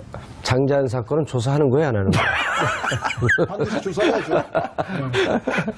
전혀 관계가 없나요? 네, 저는 시리아 방송대국 장지현하고도 관계가 없습니다. 시일리아 방송대국. 예. 그래도 국민의 한 사람으로서 장자연 재수사에 대해서 어떻게 생각하시죠? 문제가 있다면 파헤쳐야겠죠? 반드시 해야죠. 자, 그리고 한준희 해설위원 자리하셨습니다. 네, 안녕하십니까. 예. 네, 저는 장자연 재수사를 적극 지지합니다. 예. 네. 지난 정권 같은 방송 못할 뻔했는데. 그런 정도입니까? 예, 이게? 그럼요. 예. 죄송. 지난 정권에서 가장 친한 게 조선일보인데 조선일보 관계자와 스캔들이 있었던. 두 분은 여기 이제 자주 나오셨고 좀 분위기 익숙하시죠? 네네. 예. 네. 제가 오늘 타방송 한 2시 거를 이제 녹화로 출연했는데 진행자 무척 중요하더라고요. 진행자가 딱딱하게 하니까 같이 딱딱해지더라고요. 이게. 그렇죠. 그 막 제가 방송 오래 했는데 막 손에 식은땀이 나요. 등에 땀 나고. 오늘 월드컵 얘기니까 편히. 그리고 신년 초부터 좀 재밌는 얘기로 들어가야죠. 네, 근데 저희는 사실 지금 저쪽에 이제 소개하시겠지만 월드컵 스타들이 나와 계시지 않습니까? 예. 그 일부 계획표를 보니까 사실 일부에서는 저희는 별로 필요가 없을 것 같은데 여기 앉아 있으라고 하시더라고요. 맞아요. 그러면서도 방송 분량은 늘 제일 많아요. 자, 2002년 월드컵 주역이죠. 송종국 해설위원 자리하셨습니다. 네, 안녕하세요. 예. 네, 송정국입니다. 여전히 몸 관리 열심히 하시는 것 같아요. 네, 우선은 살찌는 게 별로 싫어서요. 예. 계속 뭐 한 이틀에 한 번 정도는 계속 운동하고 있습니다. 그리고 송종국 축구교실도 계속 운영하고 계시고요. 네, 축구교실 하고 있고요. 최근에는 그 동탄에서 스포츠센터 운영하고 있습니다. 아, 그래요? 그래서 저는 이제 좀 사업가 쪽으로 네, 열심히 하고 있는데요. 쉽진 않네요. 네. 돈이 좀 안 돼요? 아, 노력하는 만큼 네, 결과가 나오진 않는 것 같아요. 네. 내가 또 월드컵 때 뭐 많이 챙겨놨을 텐데. 아, 어디 갔죠? 네. 찾아봐야 되겠어요. 네, 챙겨놓던 거. 네. 알겠습니다. 자, 국가대표 출신 이상윤 해설위원 자리하셨습니다. 안녕하세요. 예. 어깨 운동하다 다치셨나요? 축구하다가 다쳤고요. 예. 저 MBC 스포츠 플러스 넘버원 해설위원입니다. 네, 반갑습니다. 다른 방송 얘기해도 됩니다, 여기서는. 괜찮죠? 예, 그럼요. 네. 편안한 방송인 것 같아요. 다 식구인데 뭐. 온 국민이 다 식구인데요. 네. 다른 방송사 얘기해도 되는 거예요? 관계없어요. 여기는 다음 무슨 플러스 또 뭐 하잖아요. 네. 다음에서. 네, 장지현 씨를 제가 한 1,000번 이상 본 것 같습니다. 태어나서.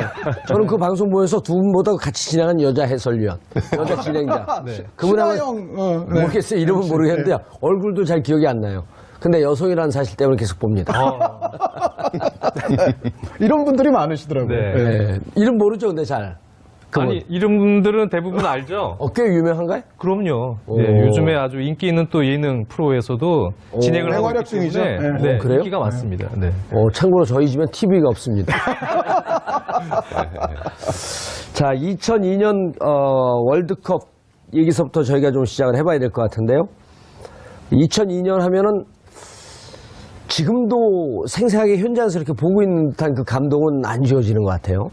그때는 해설위원 아니셨었죠? 네, 저는 그때 이제 2003년에 제가 데뷔를 했으니까 2002년엔 해설위원이 아니었는데 제가 이제 월드컵 바로 전주에 유학 생활을 이제 접고 귀국을 했습니다. 유학을 하셨어요? 예, 제가 유학파입니다. 예, 축구 유학은 아니지만. 근데 예, 그 같은 비행기에 세네갈 수상이 타고 왔어요, 사실은. 예. 근데 이제 월드컵 이제 세네갈이 또 돌풍이었는데 그걸 보기 위해서 이제 왔던 비행기에 저도 있었는데 예, 저는 사실 좀 놀랐죠. 사실 그 유학 생활을 마치고 이제 한국에 와서 월드컵을 이제 봤는데 우리 대표팀이 저는 사실 외국에 있다 보니까는 히딩크 감독 휘하에서 이 정도로 눈에 띄게 달라졌으리라고까지 상상하지는 좀 잘 못했었거든요. 그런데 그